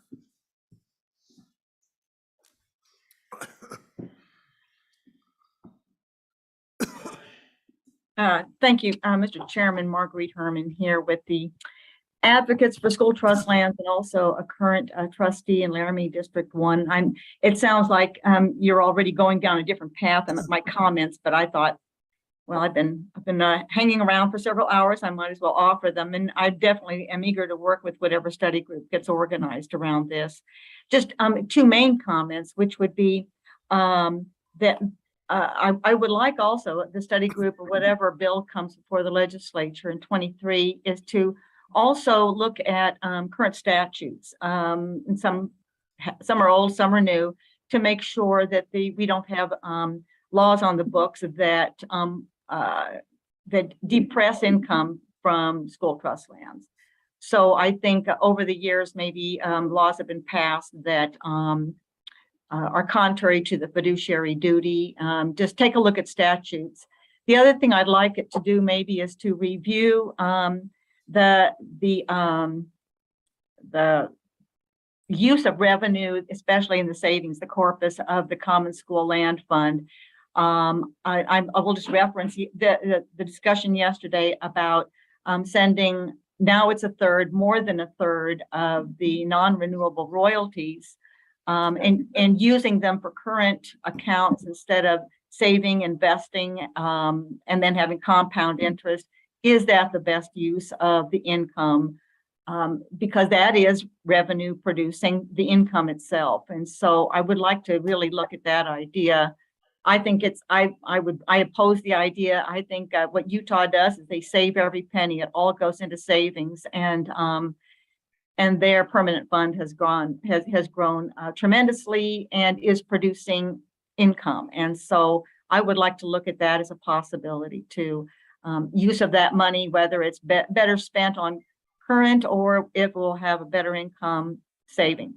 And then my last comment is that I sense the need, and I agree with it, for having public input, but only if that public input is fully appreciative, recognizing the fiduciary duty of the state. So comments, understanding that the beneficiaries, and I'm thinking about the K-12 beneficiaries, that they are primary, undivided loyalty. And so, so that is going to limit the latitude that the legislature has as far as a use of the land and who should benefit from the land. So those are my comments, Mr. Chairman. I appreciate it. Thank you very much. Okay, thank you for joining us. Appreciate your comments. And I think, you know, this 1/3, 2/3 thing, I'm glad you brought that up, and we'd love to reverse that, I think, but we've been in this position, we're trying to pay our bills too, and so we've had this. So maybe we're gonna reverse that a little bit, and we can turn more of that back into savings. So I appreciate you bringing that point up. It's not related to this bill, but certainly Right. to the investments. And I think we've got some more exciting news in cap finance that we're gonna try to really turn this into an endowment and increase the return. So I think some exciting opportunities for Wyoming here coming up. So sure appreciate and your thoughts at looking at old statutes. So appreciate your comments. Any questions, members? Okay, thank you. Thank you for joining us. Okay, anyone else? Okay, so I'm going to lay this back and try to get Senator Schuler, Baldwin, Representatives Harshman, Henderson, and Roscoe, the five of us, to try to come together with a real more focused bill, work with the deputy and the director. So if you start working on your wish list, we'll start working, kind of just pull this together and have something for our next meeting. Okay, is there anything else to come before the committee today? Representative Hallinan. Thank you, Mr. Chairman. I'd like to make a motion, Mr. Chairman, and that motion would be to set a cap on the taxable amount of the property, of the residential property in the state at 1.03 or 103% of the previous year's assessment of the previous year's tax taxable amount. So if I have a second, I'll say why. Is there a second? Second by Representative Jennings. Go ahead. Well, thank you, Mr. Chairman. The reason for this is that I believe this current issue with property tax in the state is really a temporary situation. Temporary in the sense of it's so extreme right now. I think the public is looking for some relief. And I don't think that we can wait for 2 years for a constitutional amendment to be approved. I think the people need to have a chance to survive for the next 2 years. And this would give them the opportunity to be able to pay the tax that they have and not be bankrupted by it. And I believe that in some places in the state, it virtually is going to be bankrupting for a lot of people. So for that reason, I have this idea. The 3% amount, I believe, could be changed later on the floor of the House to 2% or 4 or 5. And that would give some people out there that have tax responsibilities the opportunity to see some kind of relief in the future. If the Supreme Court finds this bill is unconstitutional, then at that point, we can probably have our constitutional amendment ready for review by the public. And they will have had the opportunity to see what a tax cap could do for them in terms of their taxes. And I think it would increase the probability that they would support the constitutional amendment that we would present. So with those reasons, I would be in favor of asking the LSO to come forward with a bill at our next session for us to address and possibly pass as a committee bill. Thank you, Mr. Okay, Chairman. thank you, Representative Hallinan. Folks, I think you're all aware of the issue. Do you want to, I think we're just up or down, you want that bill? Thank you, Mr. Chairman. Really Go quick, ahead. I would say, and I've Sure. supported this for a long time, and I think that if we have this debate cleanly in the next meeting, it'd be good. Very good. Okay. Okay. All those in favor of the bill draft, please raise your hand. 1, 2, 3, 4, 5. All those opposed? Or I got an online too. 6 is online. 6 is online. Okay. All those opposed? 1, 2, 3, 4, 5. So that motion is passed. So we'll have that bill draft for a little statutory cap, which is strongly opposed. Strong. It might be a red light issue, but we'll talk about it some more. Okay, any other business before the committee? Chairman saved you on that one. It's Representative Hallinan. Yeah, no, it's good. We'll listen some more. It's good. Okay, staff, any questions? Anything? Really appreciate all your work and safe travels home tonight, and really appreciate all your work getting us ready, and kind of we'll work on an agenda for another long 2 or 3 day meeting. So thank you all. Thank you all for coming. Mr. Chairman, I just would note that next meeting currently scheduled for November 21st, 22nd, I think. That would be the Monday, Tuesday of Thanksgiving week. So if you wanted a 3-day meeting, you might want to look at moving to a different week. Yeah, Mr. Chairman. it's going to get fun. It's going to get fun as we race to the finish. Okay, well, thank you very much, and safe travels, and we are adjourned.